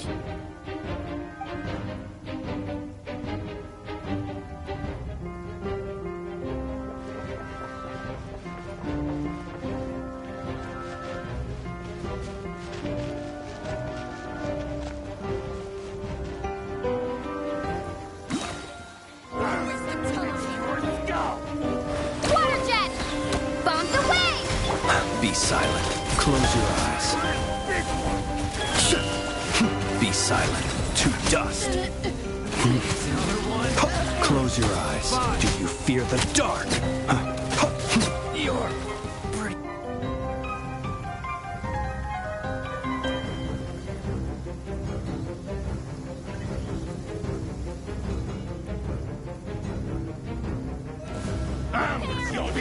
Leave this place.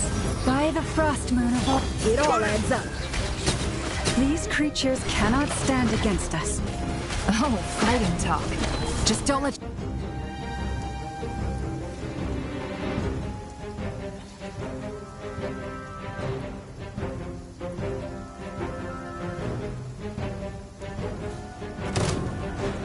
Burst forth. Moments of birth. A turning point in fate!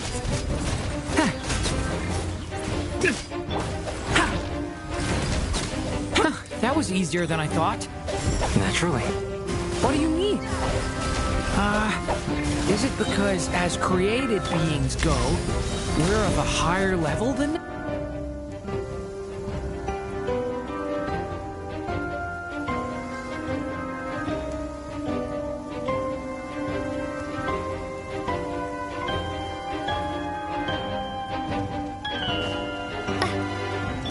You poor lost lamb, for the everlasting.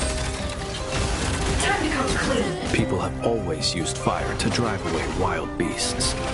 Wouldn't a lantern work just as well? You read my mind, my dear friend.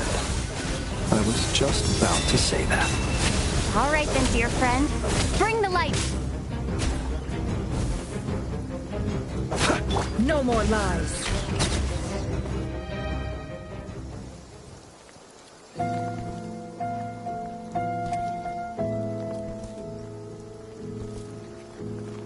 You're looking well.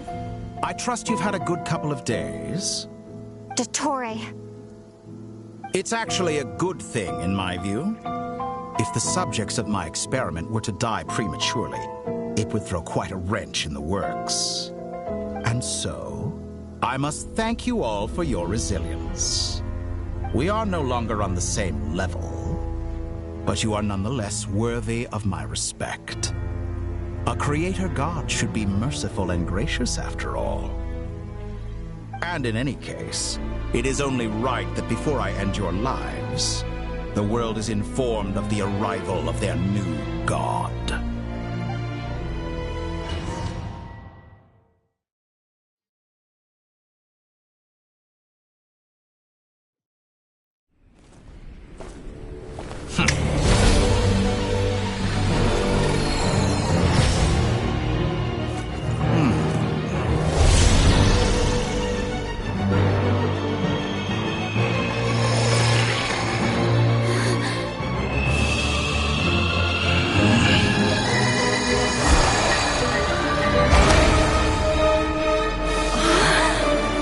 The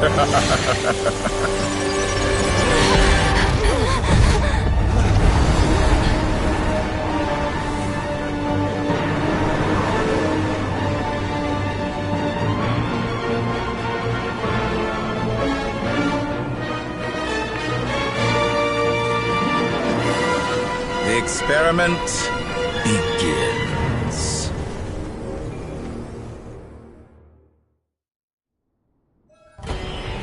With the marrow of the 3 moons in my hand, behold the false moons fall!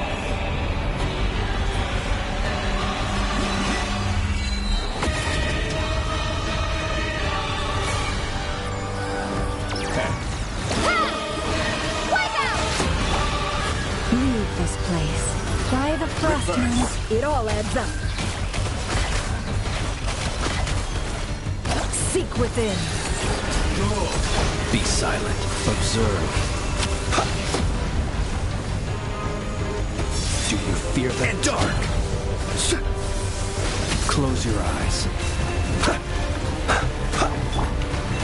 With one heart, we pray. No more lies. Excellent! You barely managed to touch my leg. The deception ends here. Can't hide the truth. Observe. Close your eyes. You pull, it all adds up. Reverse.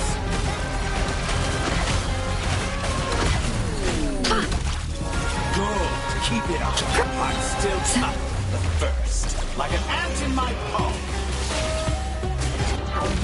Oh. I've been moved inside another space. And it's sealed off. Looking at the structure of it, it seems like the Torii intends to trap us here. There's no exit. Our endurance is about to be put to the test.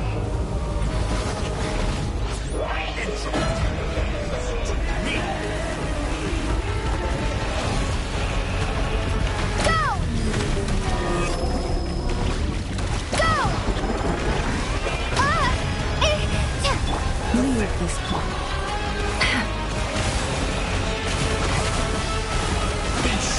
It all falls into place. No more lies. Forest, protect. Can't hide the truth. Let's see what you're made of.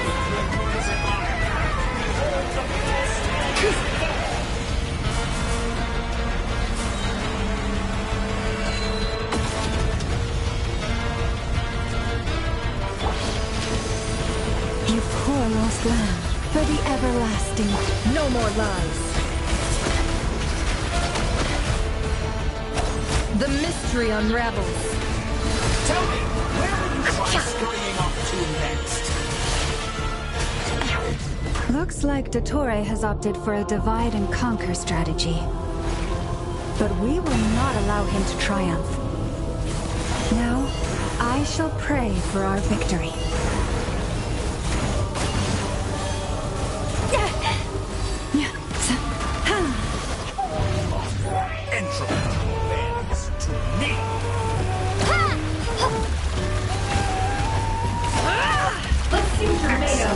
You barely managed to touch my leg. Pathetic. Can't hide the truth. Cannot face me. Found. Let's see what you're made of.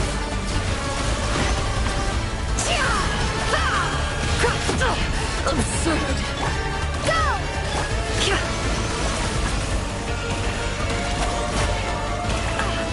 It all adds up. Time to go clean. Time to go clean.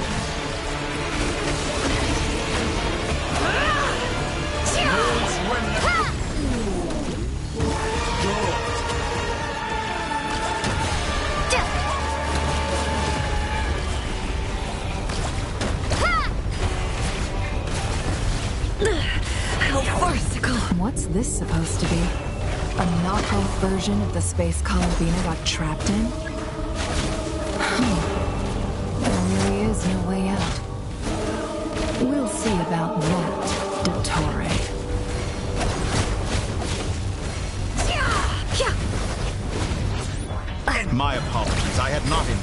take your teammates from you.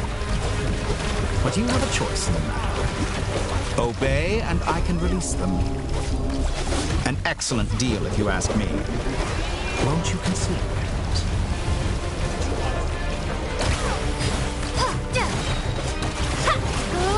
Bombs away!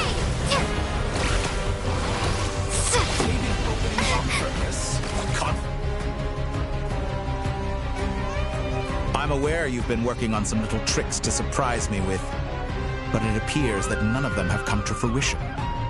My guess would be that you're trying to bring Columbina back. But then, where is Sandrone? Or are you trying to buy time for her? I always found their friendship to be a curious phenomenon. Two highly incongruent personalities, and yet they share a deep connection. Speaking of Columbina, I once saw her as like a younger sister. We got along quite amicably while she was with the Fatui. But then one day she suddenly decided she would refuse to take part in any further experiments. To this day, I truly don't understand what I could have done to upset her so much. It's such a pity. I could have had a sister, a family. But alas, she grew to dislike me. You're not fit to be family to her. That I can't deny. So many people, all obsessed with playing out the same tired old dramas. This world is rotten to the core. And then there's you. You had every opportunity to reach the right conclusion. The thought of killing you off like this? But I maintain that I approached you in good faith, so I will offer you another chance. Will you work with me? You have until I count to 10 to make your choice. 1, 2, 3. Not in a million years.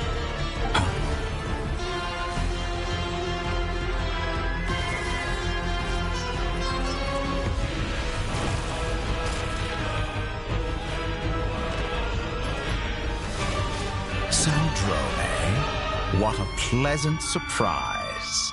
I didn't think you'd join us all the way up here. You're as sick and twisted as ever. Don't fool yourself into thinking anyone's grateful for the chances you're offering them. Sandrone, the formula hasn't finished running yet. Funnily enough, I was just discussing a collaboration opportunity with the Traveler, and then I see you, who I must say is a good example of an opportunity gone to waste. Gone to waste? I said that everyone would get one chance, and you've used yours to march right back into the lion's den. So yes, it's an utterly wasted opportunity. And what makes you think I believe a word that comes out of your mouth? I was planning on disposing of your little formula after wrapping up more urgent business here. But since you've taken the trouble of serving it to me on a silver platter, I can simply bring it forward in the schedule.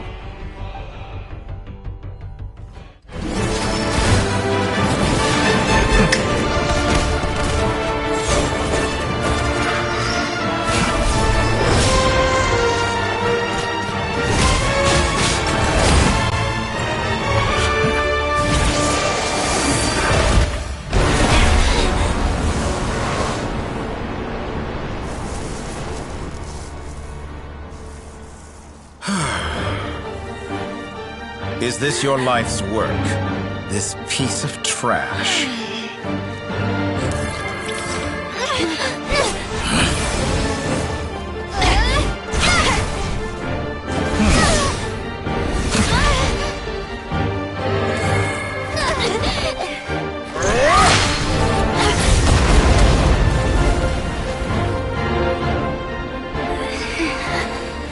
Your formula runs too slowly, Sandrone.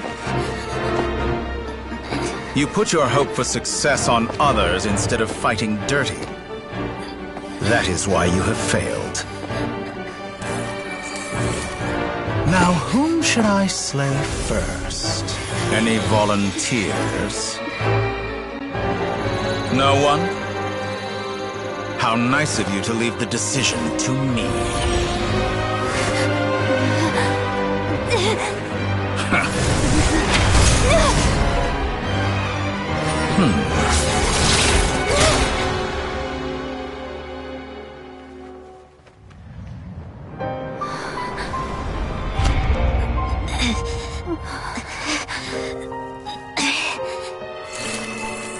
Oh, how unexpected.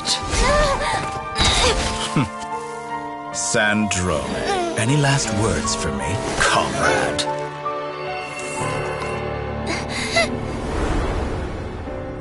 Is there anything you wish for?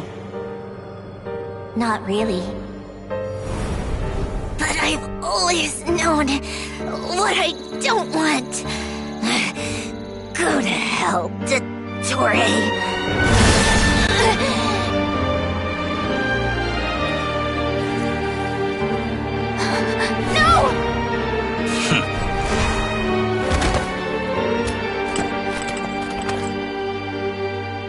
And now, you have failed.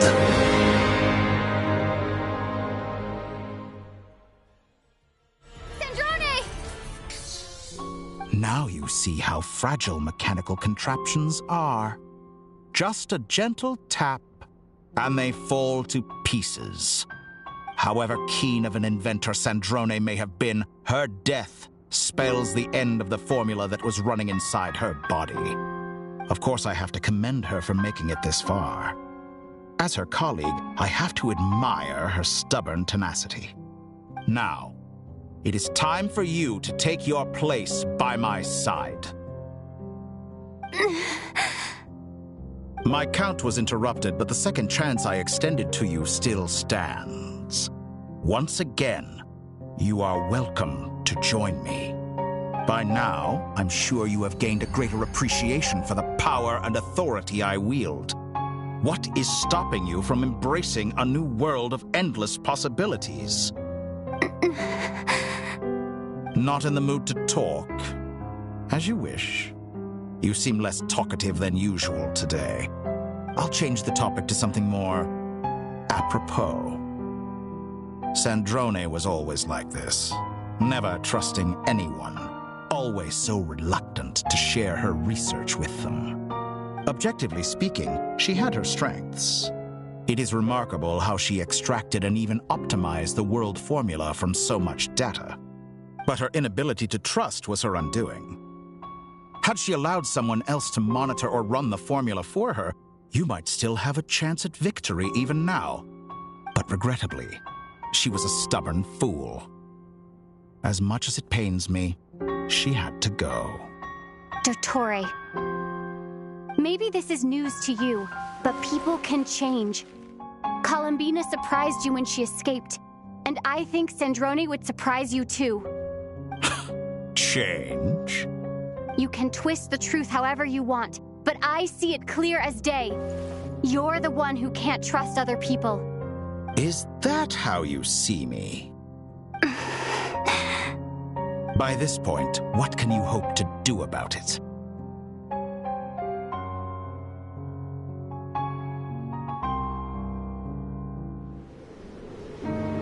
It is pointless to fight on. You've already lost. Wrong. You can't win this, Dottore.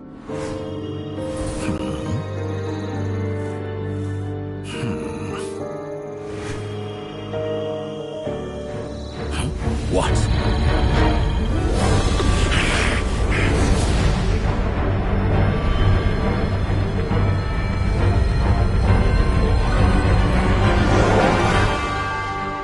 My formula can get us 90% of the way. It will connect you to Columbina. Then, I will bring the formula's output to the Traveler's side. For the last 10%, do whatever it takes. Just bring the moon down.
turn my body into moonlight and pour it over Nodcry. My soul, I leave here to inform my future friends. Lastly, I will hide the Trilune Authority within the Frost Moon.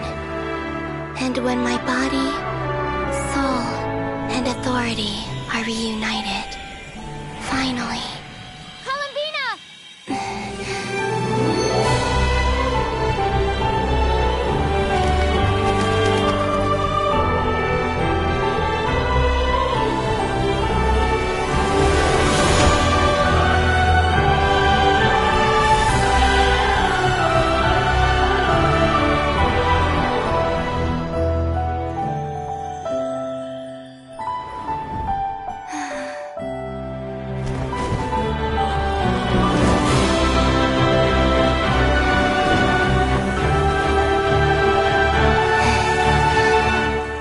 It's been too long. I'm back.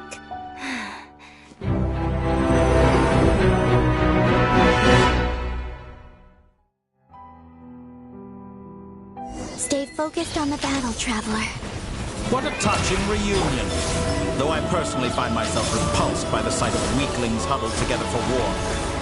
Now, if you're quite finished patting yourselves on the back, show me how long you can struggle before you drown.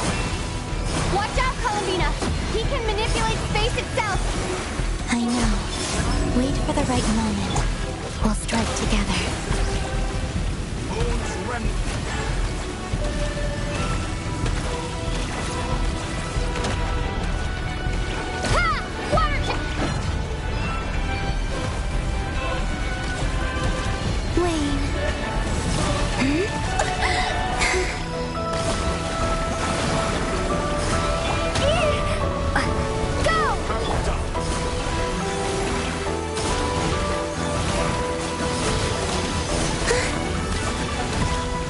Such a simple attack, and you're already struggling. Good, keep it up. I'm still Calabi shackled.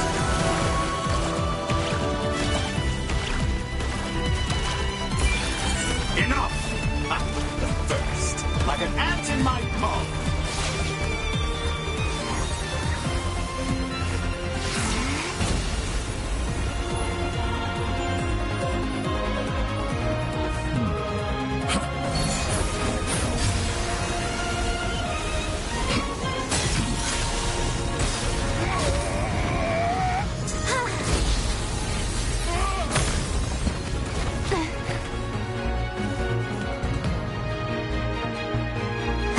The new moon's blessing.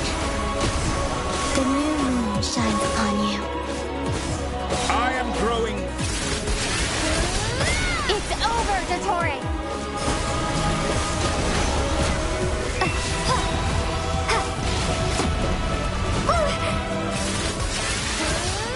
Time to pay for your heinous crimes! No longer must the world cower in the cold night. Future is not yours to command! Let the moonlight dispel the darkness.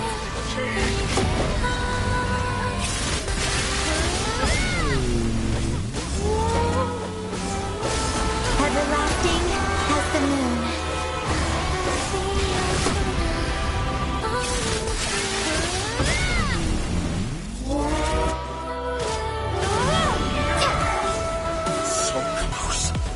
So close to the moon.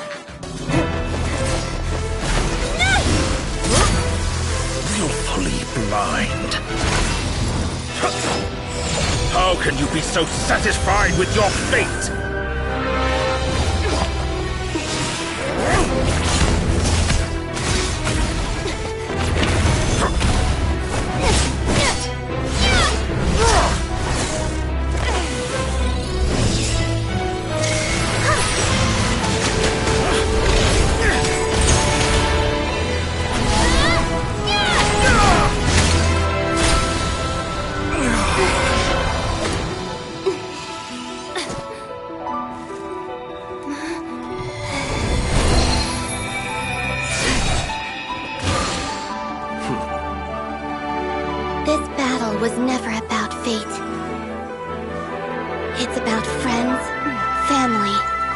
and the home you stole from them. So dull. Only the weak rely on each other for comfort. You shall see. Once I transcend fate, you will be nothing but fodder for my grand experiment! That will never happen.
Loathsome world.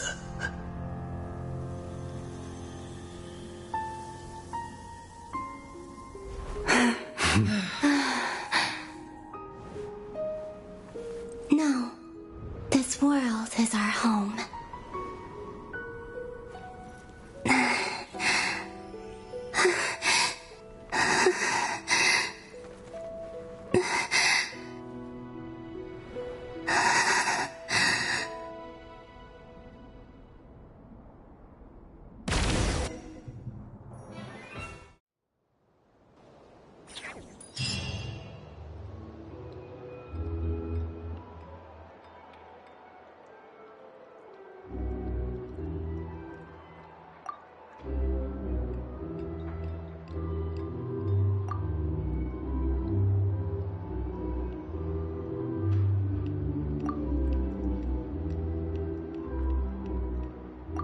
No, you're doing it wrong. The moon looks like this now. What are you trying, children? The new moon, Mom. It looks different than before, doesn't it? Also... Can I go buy a sugar sculpture today? Please? Just one? All right. I suppose today is a special day after all. Almost like a festival. Extra, extra! Get the latest Nasha Express here! Post-disaster report! Nasha Town reborn beneath a new moon! The voyage begins today! The future looks bright thanks to the League. Want a copy? I knew things would be different, but I didn't think that would include the moon. They say a new moon goddess has been born. A new moon goddess? Who's saying that? The Frost Moon Scions? I guess so. I'm not too clued up on the details. As far as I'm concerned, the moon's still in the sky and it's business as usual. Hey, since we've come all this way, shall we grab ourselves a free meal while we're here? Are you a convert now? Or are you just here for the free lunch?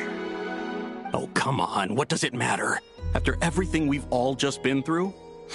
That smells good. All right, that's it. I'm hungry. Time to eat. Come on! We gotta get there early, or there won't be any good spots left! Shh, keep it down. This is a residential area. What if people are still sleeping?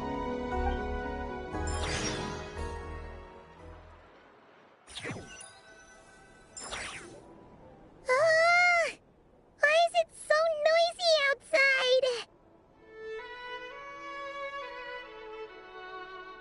It's okay. Paimon was pretty much awake anyway. It's been so long since we last had a chance to relax, huh? Feels like time is moving slower than usual. What about you? Did you rest well? Still winding down from everything that's happened? Or are you wondering how our friends are doing? Or is it about what Dotori said to you? Okay, if you say so. But don't push yourself, alright? Let Paimon know if you need to talk.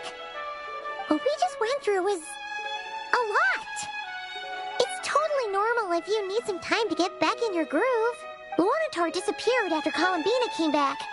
Apparently, she was part of Columbina's soul or something. Still, Paimon kind of misses Luanatar somehow. Anyway, you did great. So did Paimon. We all worked our butts off to contain this disaster, and in the end, we made it. So, chin up, Traveler. You should be proud of yourself. Hey, don't poke fun. You should be glad that Paimon's growing as a person.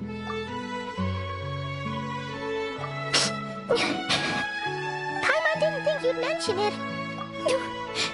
You have no idea how anxious Paimon was. She was worried sick about you. Well, if you really want to show Paimon you're sorry, you're gonna need to make it up to her. You better be ready to splash out on a lavish meal.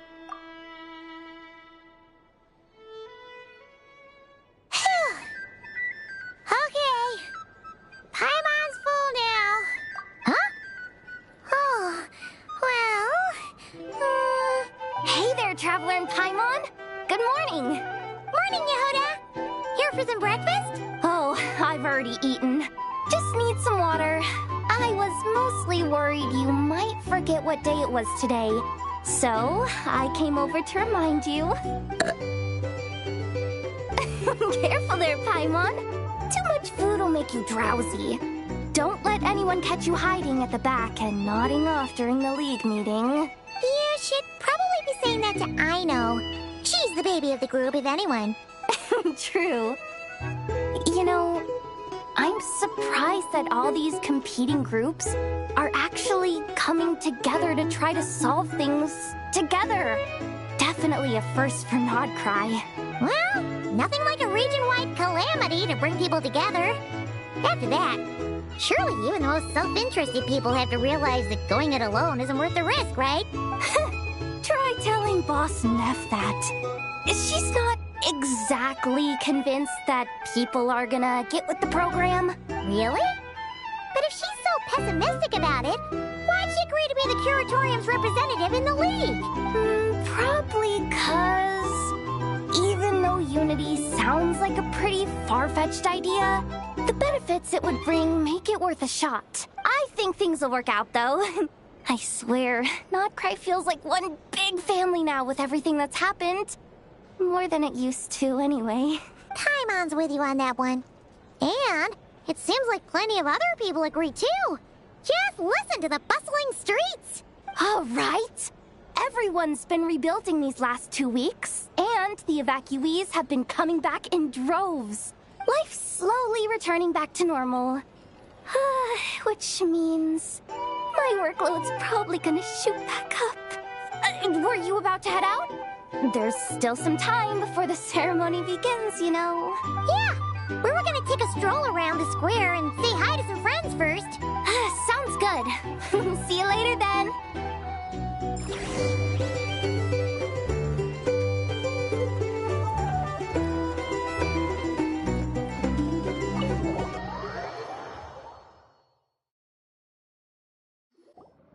Please accept today's boon.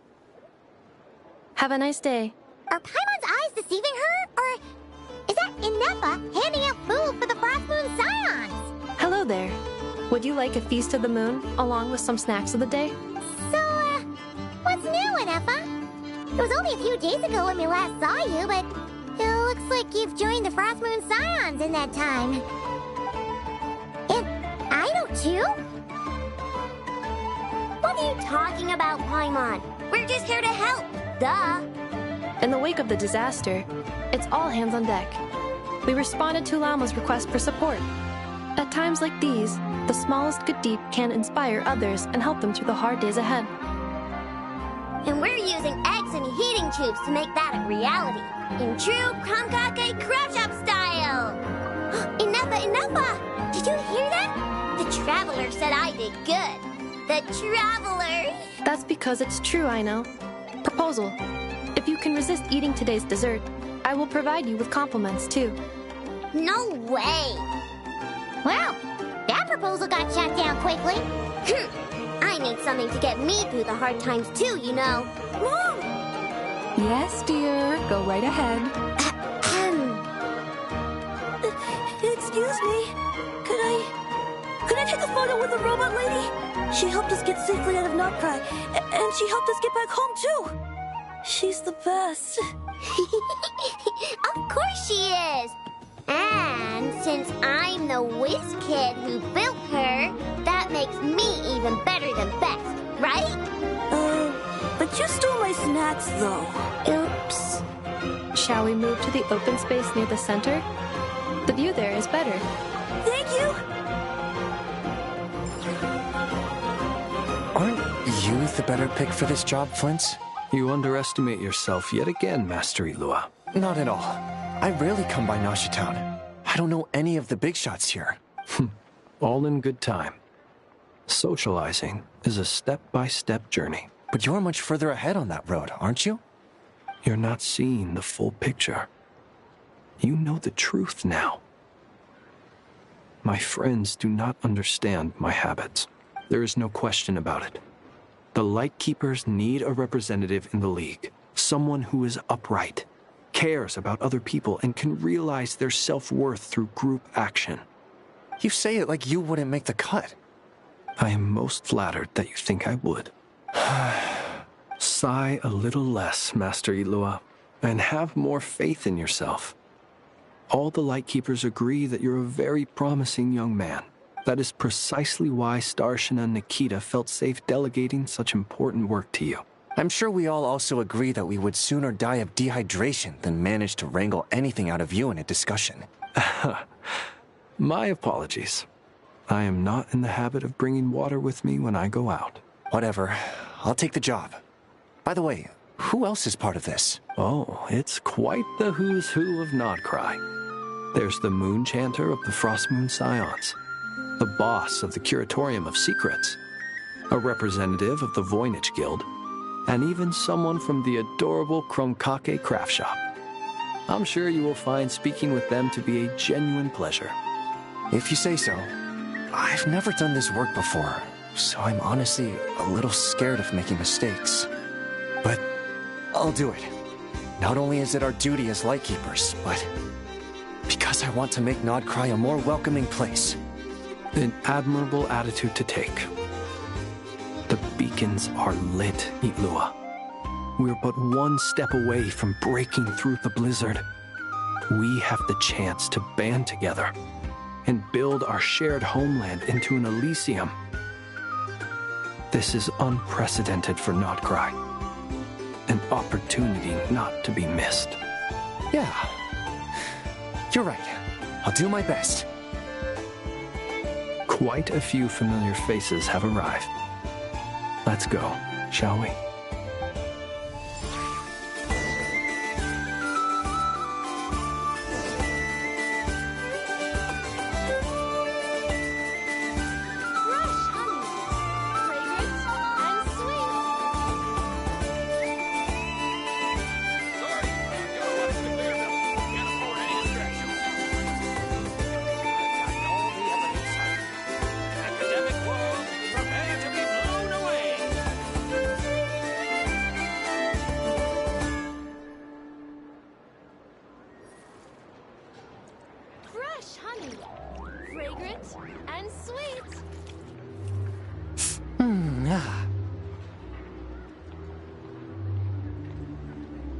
Sorry, I've got to watch the conveyor belt. Can't afford any distractions. I've gotten all the evidence I need. Academic world, prepare to be blown away!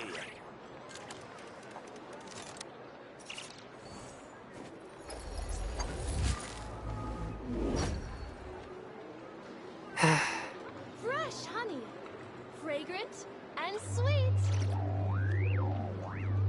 Sorry, I've got to watch the conveyor belt. Can't afford any distractions.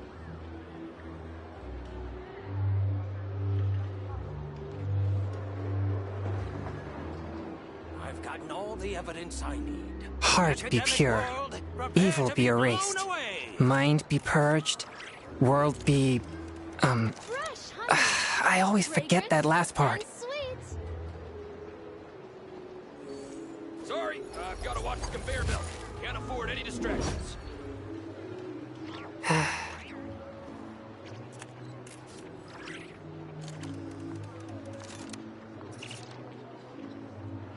I've gotten all the evidence I need. Academic world, prepare to be blown away! Fresh honey. Fragrant and sweet.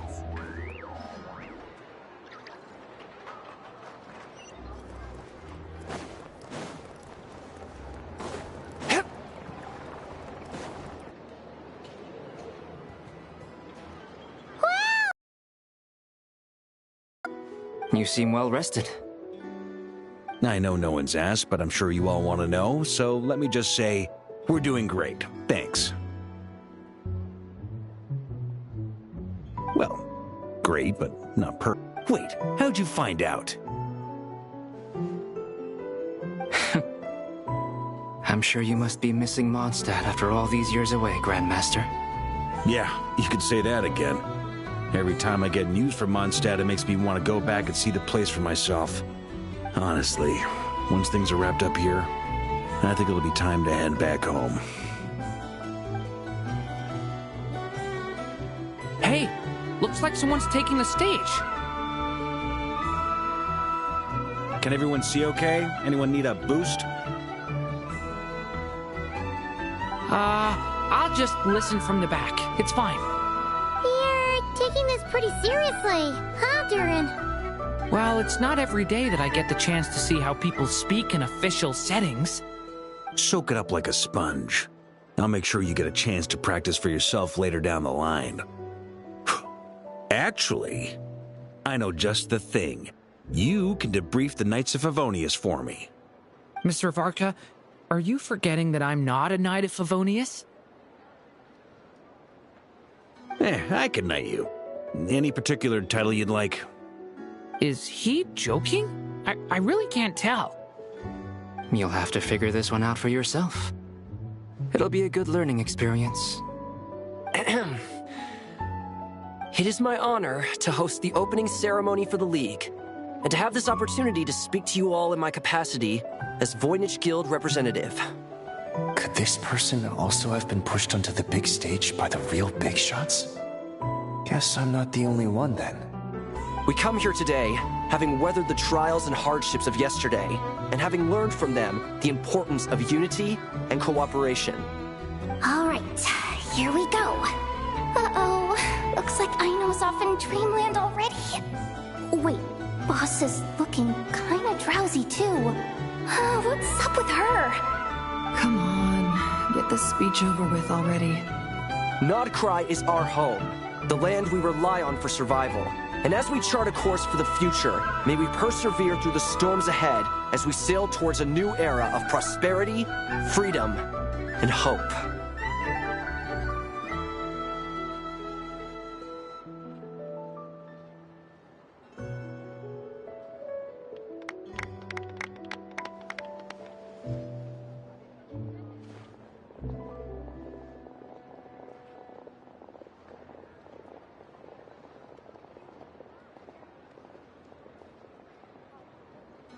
Looks like we'll have more opportunities to travel in the future. I'm sure you'll cope, Lady Moonchanter, given how fleet of foot you are. Unfortunately, I suspect I'll be too busy at the Curatorium to act as your host. We have a busy schedule, not to mention an international network of contacts to manage. It'll be all right. I'll just check your schedule with Yehoda well in advance. And if she's not available, I can simply ask Ashru. So giving my employees extra workload isn't enough for you? You're really going to drag my cat into this too? I thought you'd approve. Aren't you forever increasing your employees' workloads? That's a bold statement.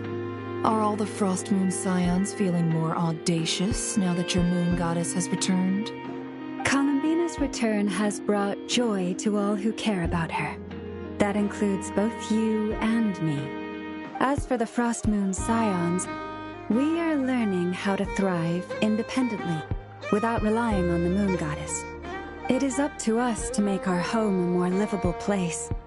Joining the League is one of the steps we are trying towards that end. I like the word try. It's nice and non-committal. You can opt out at any time and still say you tried. You don't see a bright future for the Frostmoon Scions? Or did you mean the League? I'm just not as optimistic as you. The Frostmoon Scions should count themselves lucky that they have a leader as stubborn and enterprising as you. But Nodcry's a big place, with all kinds of people. Most of them don't enjoy answering to a leader, or even listening to reason. Well, that's where you and your methods come in.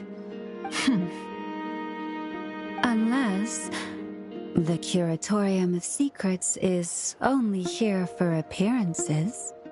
For now, yes. And that won't change until this venture becomes worth my while. What would make it worth your while? Getting out more than I put in. Right now, I'd barely break even, but I'll grant that it's a good start for Nodcry. Then maybe it's worth a try.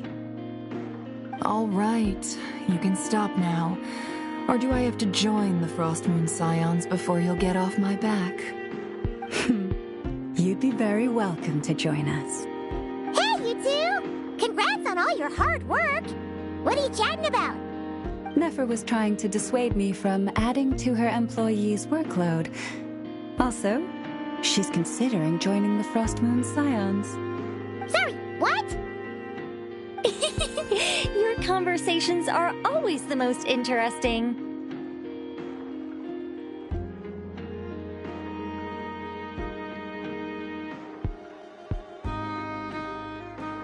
Would you two care to join me for some tea before heading to your next destination?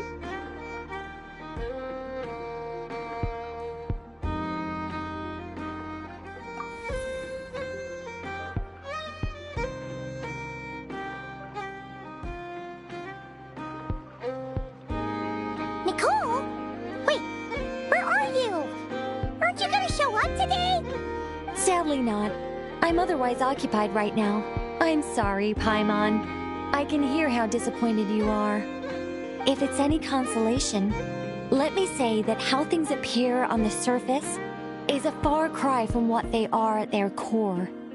Perhaps you'll feel better if you focus on the fact you have a special line of communication with the great mage herself. Okay? Has something happened? No, or not yet, anyway. Well, that's not ominous at all.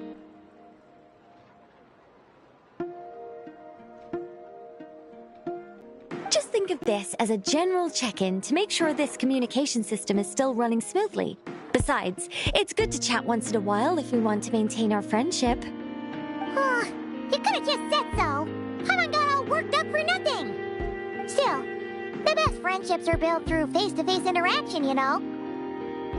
It's never gonna stop being weird having tea with you when you're not there and just talking to thin air. All right, fair point. I'll bear that in mind for next time. Yeah. Any update on that crisis at the world's borders? Elves just informed me that they had their work cut out for them. And now everyone's thoroughly exhausted. But they did finally get things back under control. Still, we can't let our guard down yet. The disruption caused by this disaster has made Teyvat easier to detect from the outside universe. She plans to wait for things to stabilize, then reschedule her Mondstadt vacation plans. As for me, I agree with Hat Guy's perspective. This is a time when many new variables are emerging, and the situation is changing constantly. Plus, most of this change is for the worse. We have to remain vigilant and ensure that the embers of chaos are not rekindled.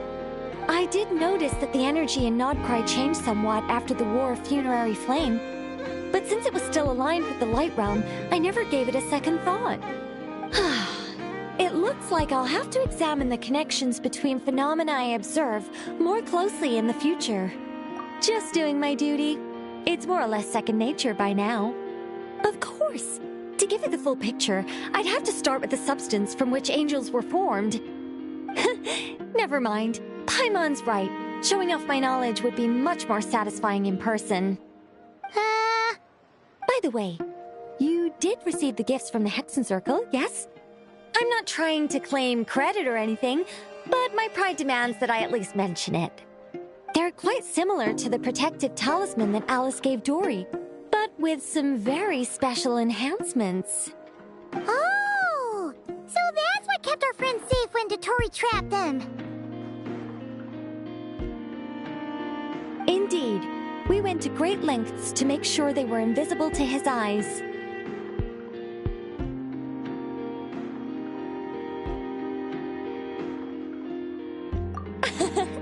I'm so happy they came in handy. Still, not fishing for gratitude, by the way. I just want you to be aware that sometimes your friends may be protecting you in ways you cannot perceive. Anyway, I'll contact you if anything else crops up. If not, you know what they say, no news is good news. Oh, my angelic instincts are tingling. They say you should head to the docks next. Your friends are about to board their ship home.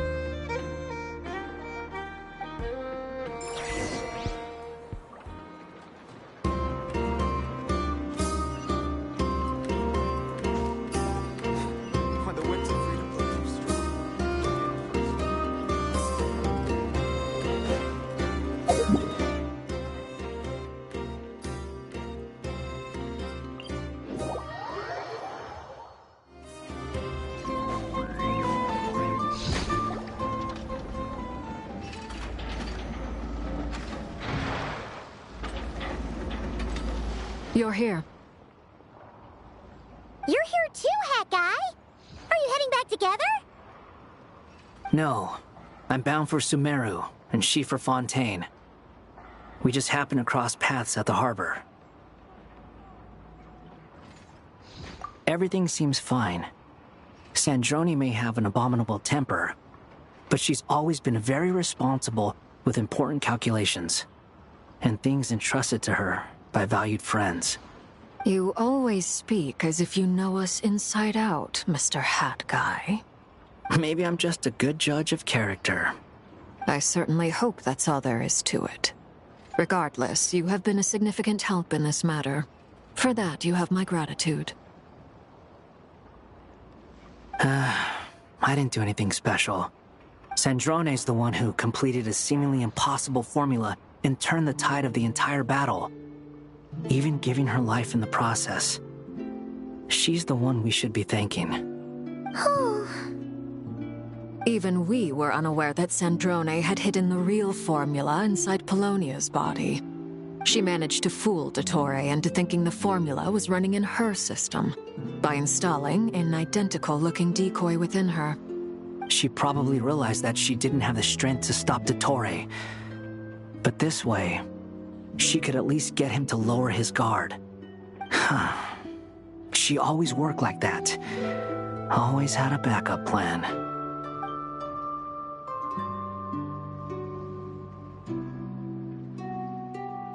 Well, that's why I'm traveling to Fontaine.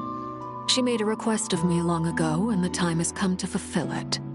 Think of it as her will.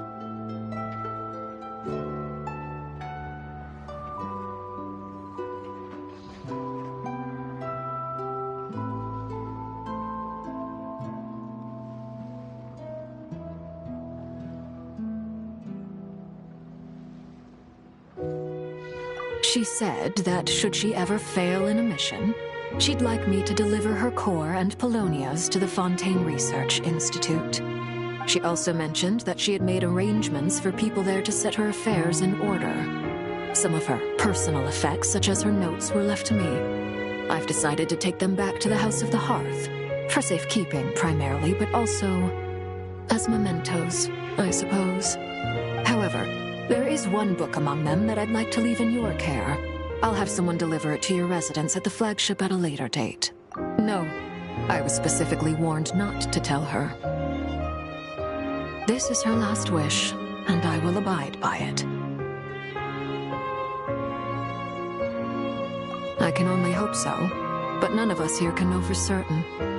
I bade farewell to Columbina earlier today. As promised, she turned the iridescent moon's marrow over to me. She spent a long time with Sandrone's body, saying her goodbyes. Oh, is she alright? Sandrone's passing has left a great wound in all of our hearts. It will take time to heal, but Columbina surprised me. She offered me some words of comfort before I departed. Despite being grief-stricken herself, she showed an awareness of the feelings of others around her. She never used to act like this. Clearly, she has grown. And I suspect that we have you to thank for much of the change we are seeing in... After these recent events, the Tsaritsa has revoked the Pale Star Edict. Snezhnaya now realizes that the arrest warrant for Columbina was just a ploy by Dottore, who coveted her powers. I shall return to Nodcry to see her as soon as I find the time. I hope that from now on, she too will explore more of the world. Columbina Hyposelenia's journey is only beginning. My ship is here. Traveler, Paimon, we shall meet again. You too, Hat Guy. What are you still bumming around for? Isn't Columbina waiting for you? I thought today was the day you'd agreed with her to go find out the truth about your sibling.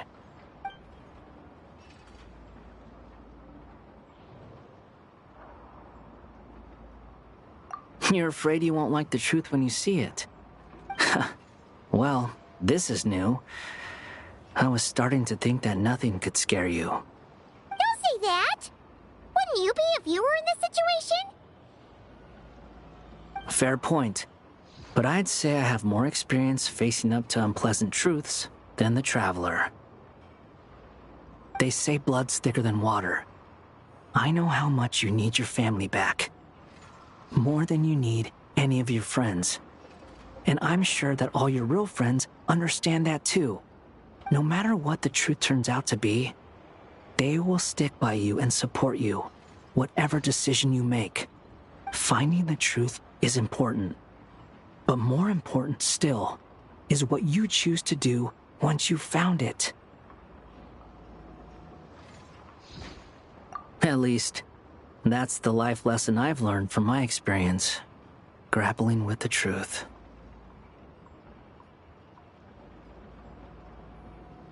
What? Now that Dottore's dead and gone? A little, I guess. But it hasn't solved everything. Maybe I regret not getting to end his life with my own hands. Or maybe it's something else. But for whatever reason, I still feel like I have a chip on my shoulder. Either way, I'm going back to Sumeru. Lesser Lord Kusanali is gonna need help dealing with all the chaos Dottore left in his wake. Not just from this incident, but everything he did in the past, too. You should continue with your journey, as you've always done. Who knows? Maybe we'll meet again someplace else. So, what should we do now? If you want to explore a bit more to steady those nerves, Paimon's game! After all, when Columbina said she knew where your ship was hidden, Paimon promised to give you two some alone time with the truth. It hasn't been all that long since we were last apart, sure, but with Columbina there, Paimon's sure things will be just dandy.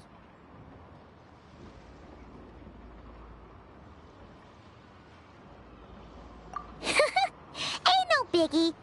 Paimon might be all about that food and fun, but she knows how to do right by people. Paimon's sure you'd prefer to digest the news about your brother in peace. But, no matter what you see, just know you can share it with Paimon. Of course, as long as it's not super private. If you can't make sense of something, let's give it some thought together.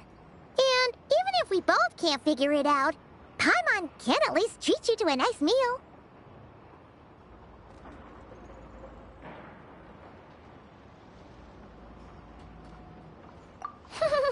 Glad to hear it. Feel better now?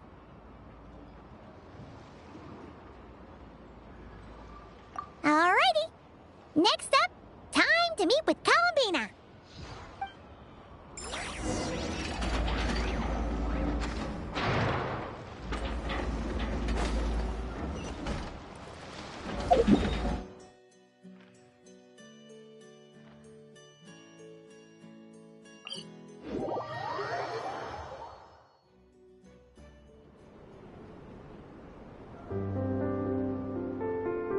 Columbina, we're here! Can't quite believe we're meeting out here. We've gotten used to walking over to Silvermoon Hall whenever we go see you. Well, you're still welcome to go there whenever you want to see me.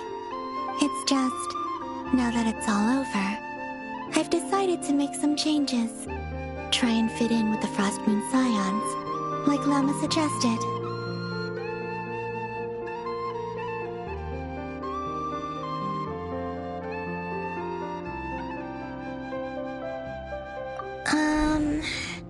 The older generation are still timid around me. They don't dare get too close, and they bow their heads when I walk by. But things are much better with the children. I see more curiosity in their eyes.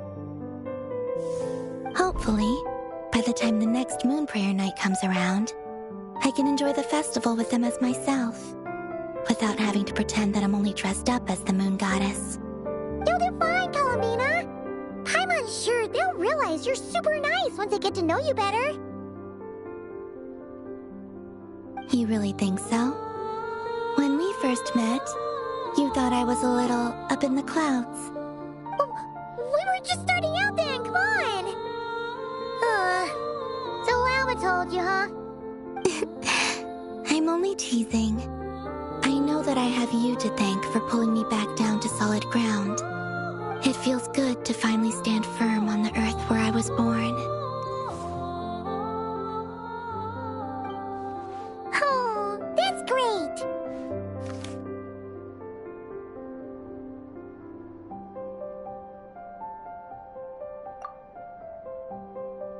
Thank you. I'll make sure not to lose it this time. Well then, are you ready? Ether, what happened to our spaceship back then? Why did you leave? It's time to learn the truth at last. I'm ready as I'll ever be. Good. Then let me open the way for you.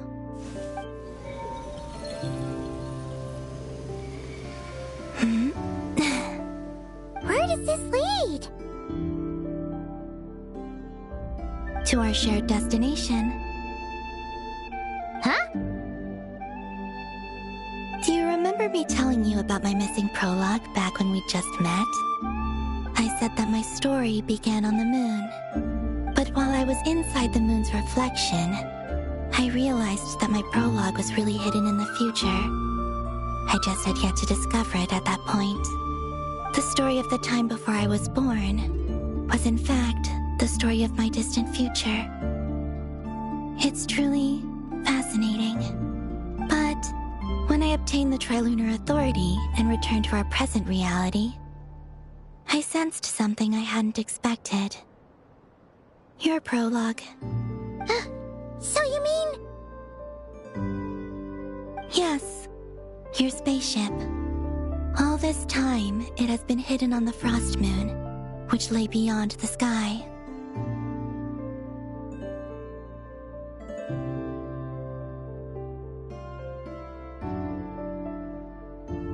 The great ruler of the firmament. The heavenly principles. Wait, them? Why would they do that? I don't know. Perhaps your ship contains something that is incompatible with Teyvat. Or something that cannot be known. Oh, did I pick a bad time to say this? I know it must have been hard to work up the courage to do this. Maybe I should have waited until you were on the moon, with no chance to back out. That would have been kind of mean, you know.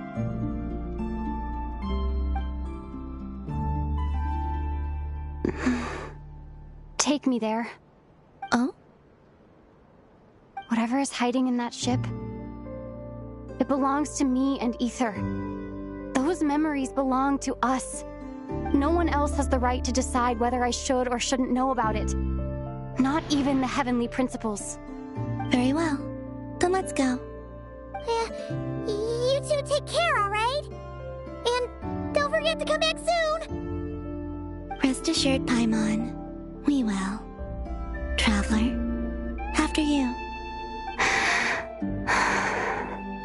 Thinking about the story that we'll find hidden on the moon?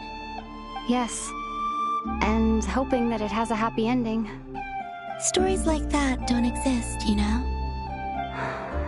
You don't believe in happy endings? I don't believe in endings.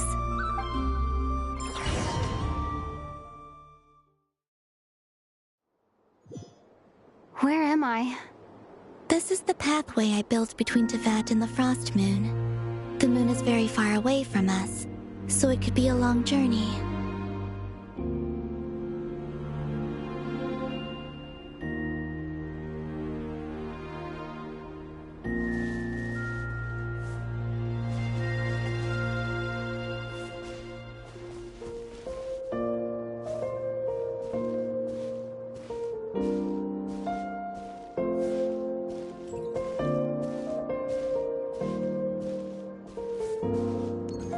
After I obtained the Trilunar Authority, I unwittingly saw past events from many of my friends' lives.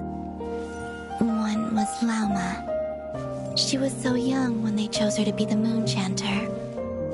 From then on, the Frost Moon Scions looked to her to bring messages from their goddess. But, for better or worse, I had left Hisi Island before she was ever born. It was not until much, much later that she met me. I think it's for the best. Because of the way things turned out, you had the opportunity to become friends. You're right. In that sense, I think we were both very lucky.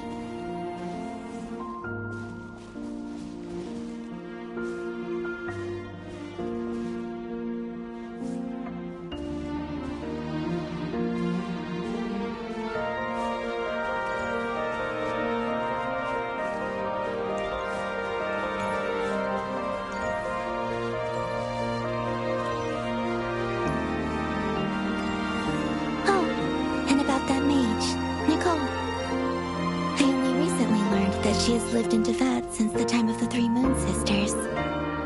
The Moon Goddesses always had a good relationship with the angels. I suppose our friendship continues that tradition.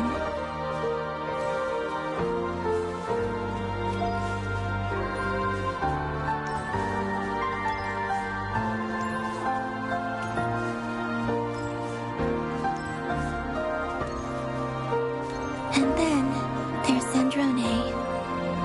I never knew that much about her, beyond the fact that she was created by someone called the Lord Artificer. She, too, suffered for a long time before joining the Fatui.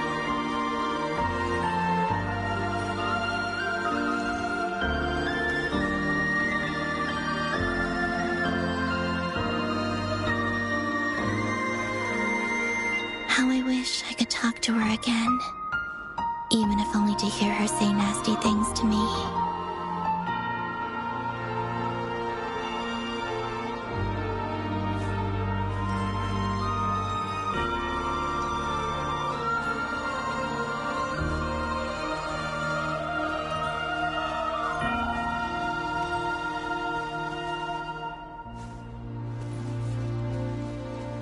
Also, I saw your siblings' story. I'm afraid I didn't see much. It seems that he rarely came to the surface, where the moonlight shines. But I did notice that back when you first set out on your journey, he would often appear nearby, gazing at you from afar with a guilty look in his eyes.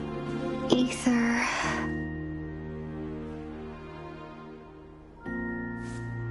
Let us speak no more of the past. I probably shouldn't reveal so much about my friends. It's not my place. Let the moonlight carry us forth. We are very close now.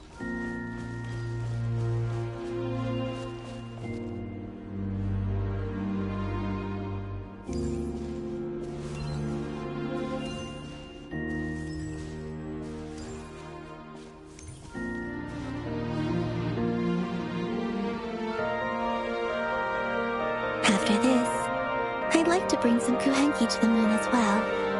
If they're willing, of course. What about about your other friends?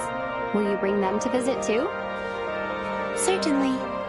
But I'll need to tidy the place up first. This home hasn't received any guests in a long, long time.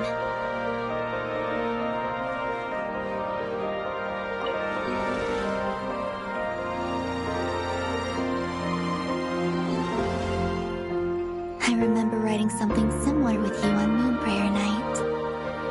I believe it was called Dodoko's Whirligig. Yes, that was it. You asked me if I was afraid to return to the moon, and I said that I was. The idea that I had gained something precious, only to lose it so quickly. That frightened me. But I'm not afraid anymore. Besides, this time, we're traveling together.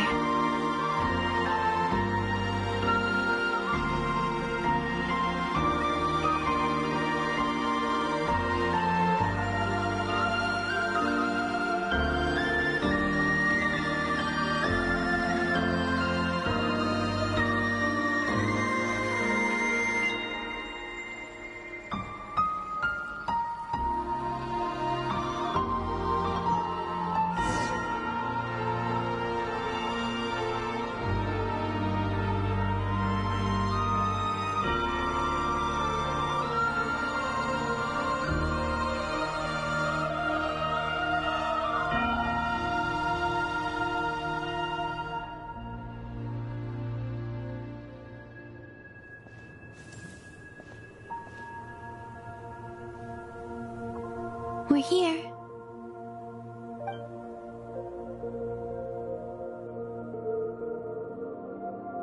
Over there.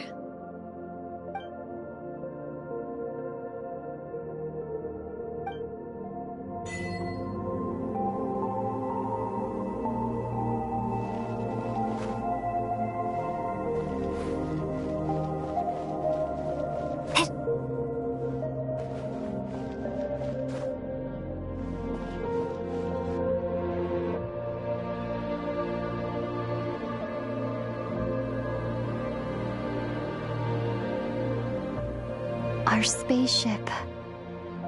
It's huge. I suppose that the moon is the only place one could hide it. It'll be all right. Huh? The way you feel in this moment, I went through it too, on Moonprayer Night. The door was right in front of me, but I struggled to find the courage to step through. Solitude for me once meant living a life in which even I was absent. Before I met you, that was the only life I knew. But that night, solitude meant throwing away the life I had gained after meeting all of you. Columbina. Go. Retrieve the part of your life that was once lost. Trust me, you will lose nothing by doing so. Look, Teyvat is right there. All of our friends are down there, waiting for us. You're right. Thanks, Columbina.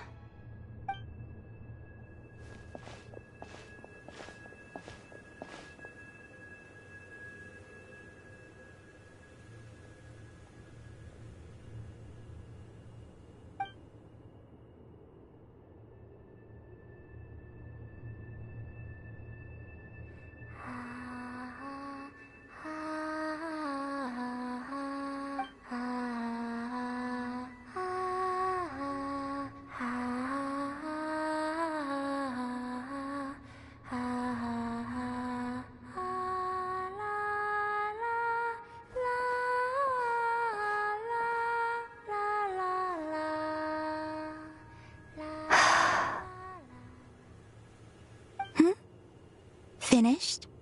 Yeah. Why did you take your eye mask off? Well, since my return, I've decided to take more opportunities to see the world with my own eyes. Besides, I've always wondered how Teyvat looks from the moon. And what do you think? It's beautiful. I could spend a whole day here just gazing at it. What about you? What do you think of the truth you found? I haven't looked at another person's expression in a long time, but I think yours is saying it was neither good nor bad. Keep this up, and it won't be long before you give Nefer a run for her money. Oh, I don't think that's going to happen. I'm much more used to sensing what's going on around me with Kuvaki. I think I'll save my eyes for seeing special moments I really want to remember. I read the spaceship's flight logs. I always assumed that this was my first time in Teyvat. I thought that Aether and I must have been hibernating in space for centuries on end, but the logs show that our spaceship flew over the skies of Teyvat once before. A long, long time ago. Flew over? So you didn't land? No. The ship barely came to a stop before flying on again. After that, it continued traveling through space for a long time. Some of the data is corrupted, but I suspect that it kept flying for thousands of years. It was only after that that the ship made a forced landing in Nodcry. When Aether found me, he came from outside the ship. Could this mean that he left the ship long before I did? Maybe even during our first pass over Teyvat? Are you all right? Yes. I can feel that the truth is coming together, one small piece at a time. I remember Aether telling me that when he first arrived in Conria, he could not recall the past. So this might be something that even he doesn't know. Here, I made some space for you. Your mind must be racing, and this seems like the perfect place to relax and clear your head. Oh, wait, there's one more thing. What is it? Wait here a moment.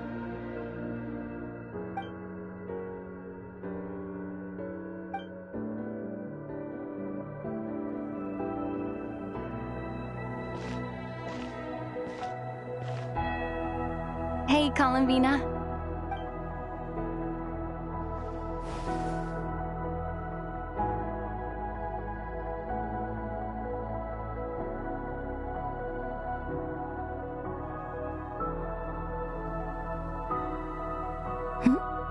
Is that a new outfit? An old one, technically. It's been in a cabinet inside the ship this whole time. It's a matching pair with Aether's. He always liked this set more. Huh. I don't think there's a huge difference. Really? Yes. It's still the same you. You're the same person, no matter what clothes you wear. Only Columbina would make an observation like that. Traveler, do you consider Teyvat your home? Home is wherever Aether is. But then, after all the time I've spent here and everything I've been through, yes, I'd say it's my home. Would you change your answer if Teyvat changed appearance? I mean, if the truth about Teyvat turned out to be different than what you thought. I don't know. But I don't think so. The truth is not what matters most to me about Teyvat.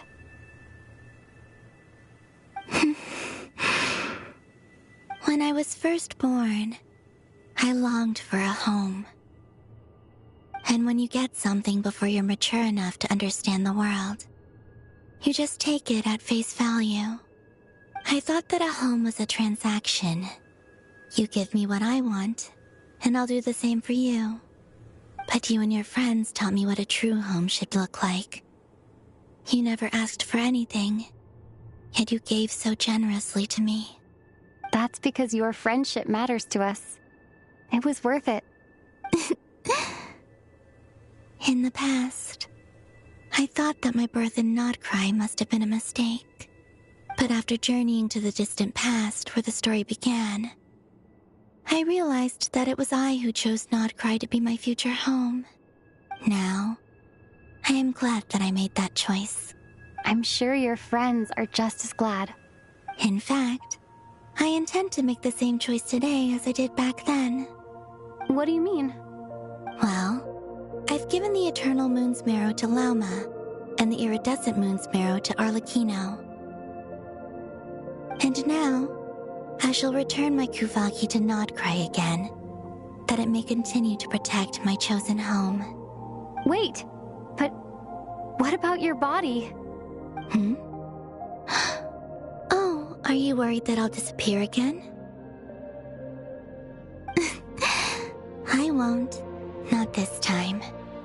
The Frost Moon has now entered the fall sky, and I am the Trilune Goddess.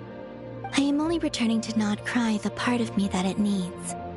I am giving what I can, because my home is worth it. Oh, and I have something for you, too. For me? Yes. Come closer.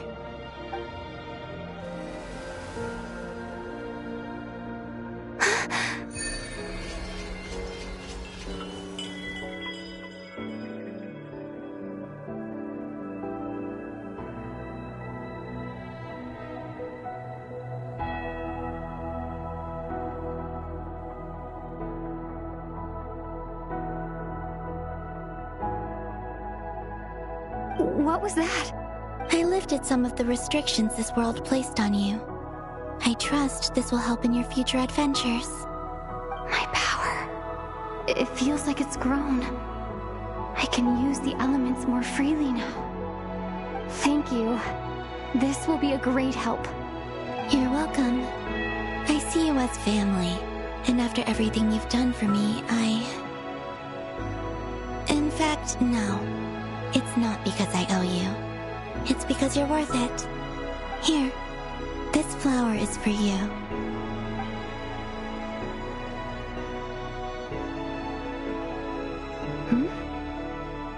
Isn't this a moon prayer blossom? Yes. Don't worry.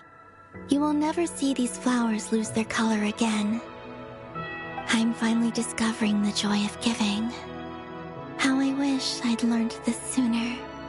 Hey, better late than never. What are you thinking about now? Why don't you take a guess? You get 1 shot. I don't think I'll get it in one guess, but I'm sure it's a happy thought. That's got a lot of hope for the future. Well, what's next? Next? To start with, I want to stay here just a little longer. After that, let's return home and continue our journey.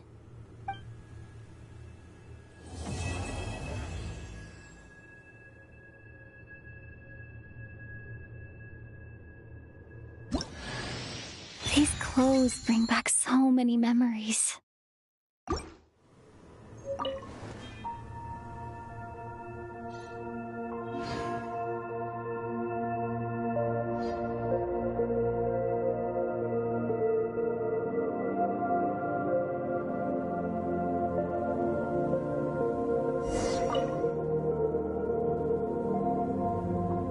The journey goes on, for you and for me.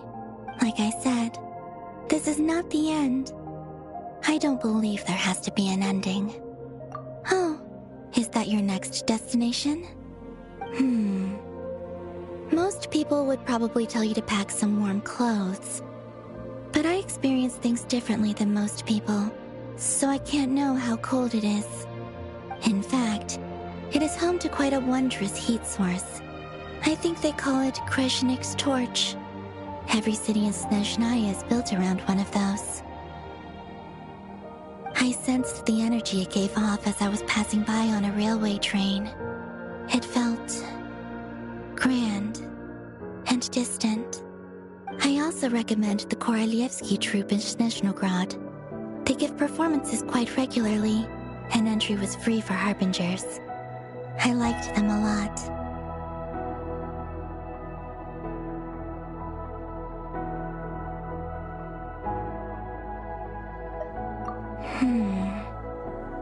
Ice cold and sharp.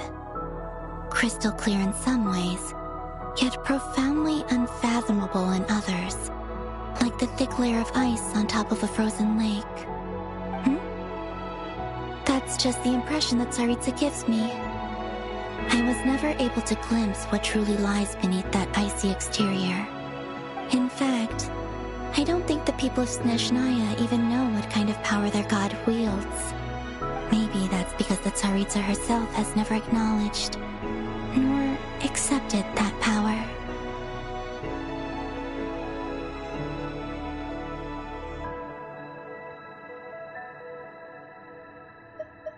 There's Regrator, the Rooster, and the Jester. Between them, they control a lot of what happens in Snezhnaya, but I can never wrap my head around how exactly power is split between them. I just know they are each responsible for many specific domains. I noticed that the Rooster and Regrator often appear to get along on the surface, while working against each other in secret. And theirs is not a friendly rivalry. But I wasn't particularly interested, so I tended to keep my distance. Now that I think about it, the term Mistelton often seemed to come up in connection with Project Stuja.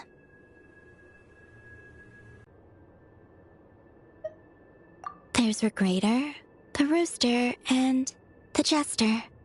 Between them, they control a lot of what happens in Snezhnaya, but I can never wrap my head around how exactly power is split between them.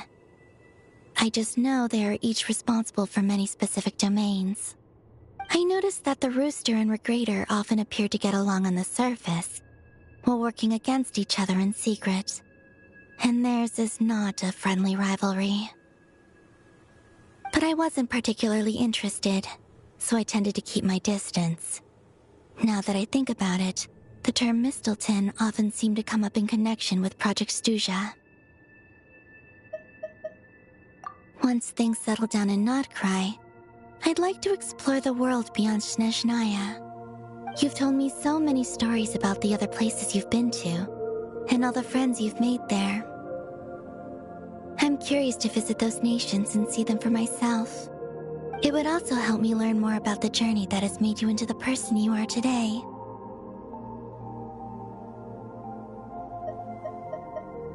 Okay. As you continue on your journey, don't forget to gaze up at the moon once in a while. It is, after all, no longer an illusion. It shall cast down its true moonlight, connecting us in truth.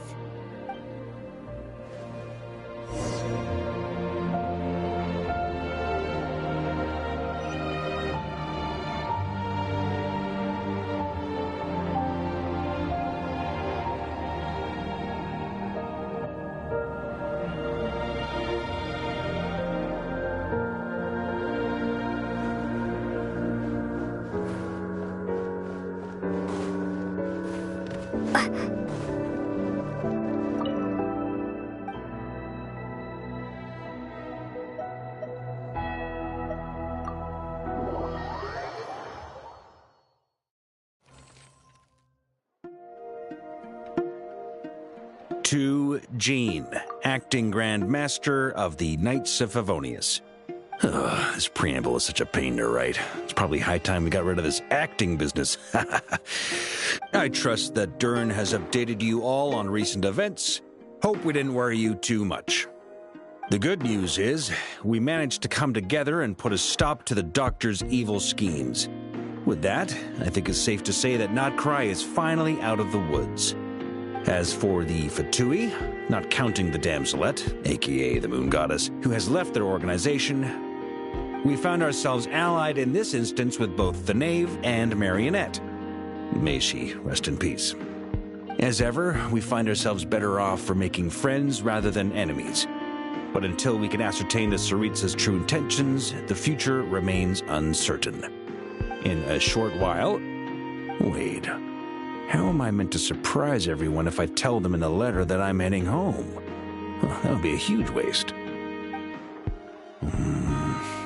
Okay, got it. I will begin sending the expeditionary team back home in waves. I'm sure they'll be able to answer any questions you still have. I hope they won't gloss over the details of my many heroic deeds. But if they do, I'm sure it'll be because they're just too exhausted from the long journey. I think of Mondstadt daily. Please give everyone my best regards. P.S. The honorary knight went above and beyond this time. Are there any other honors we can give her?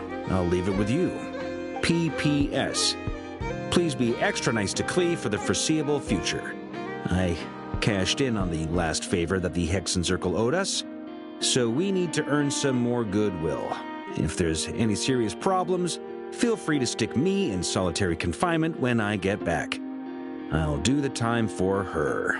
Whew. And that, as they say, is all she wrote. End of an era. And with the moon shining down brighter than ever, I think everyone is going to sleep well tonight.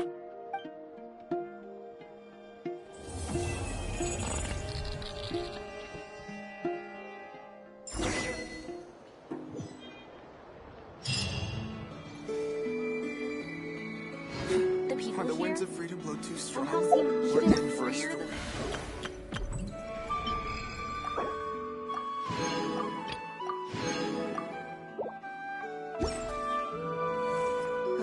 Time for a break. Oh, this place looks perfect. Trust me, when it comes to local...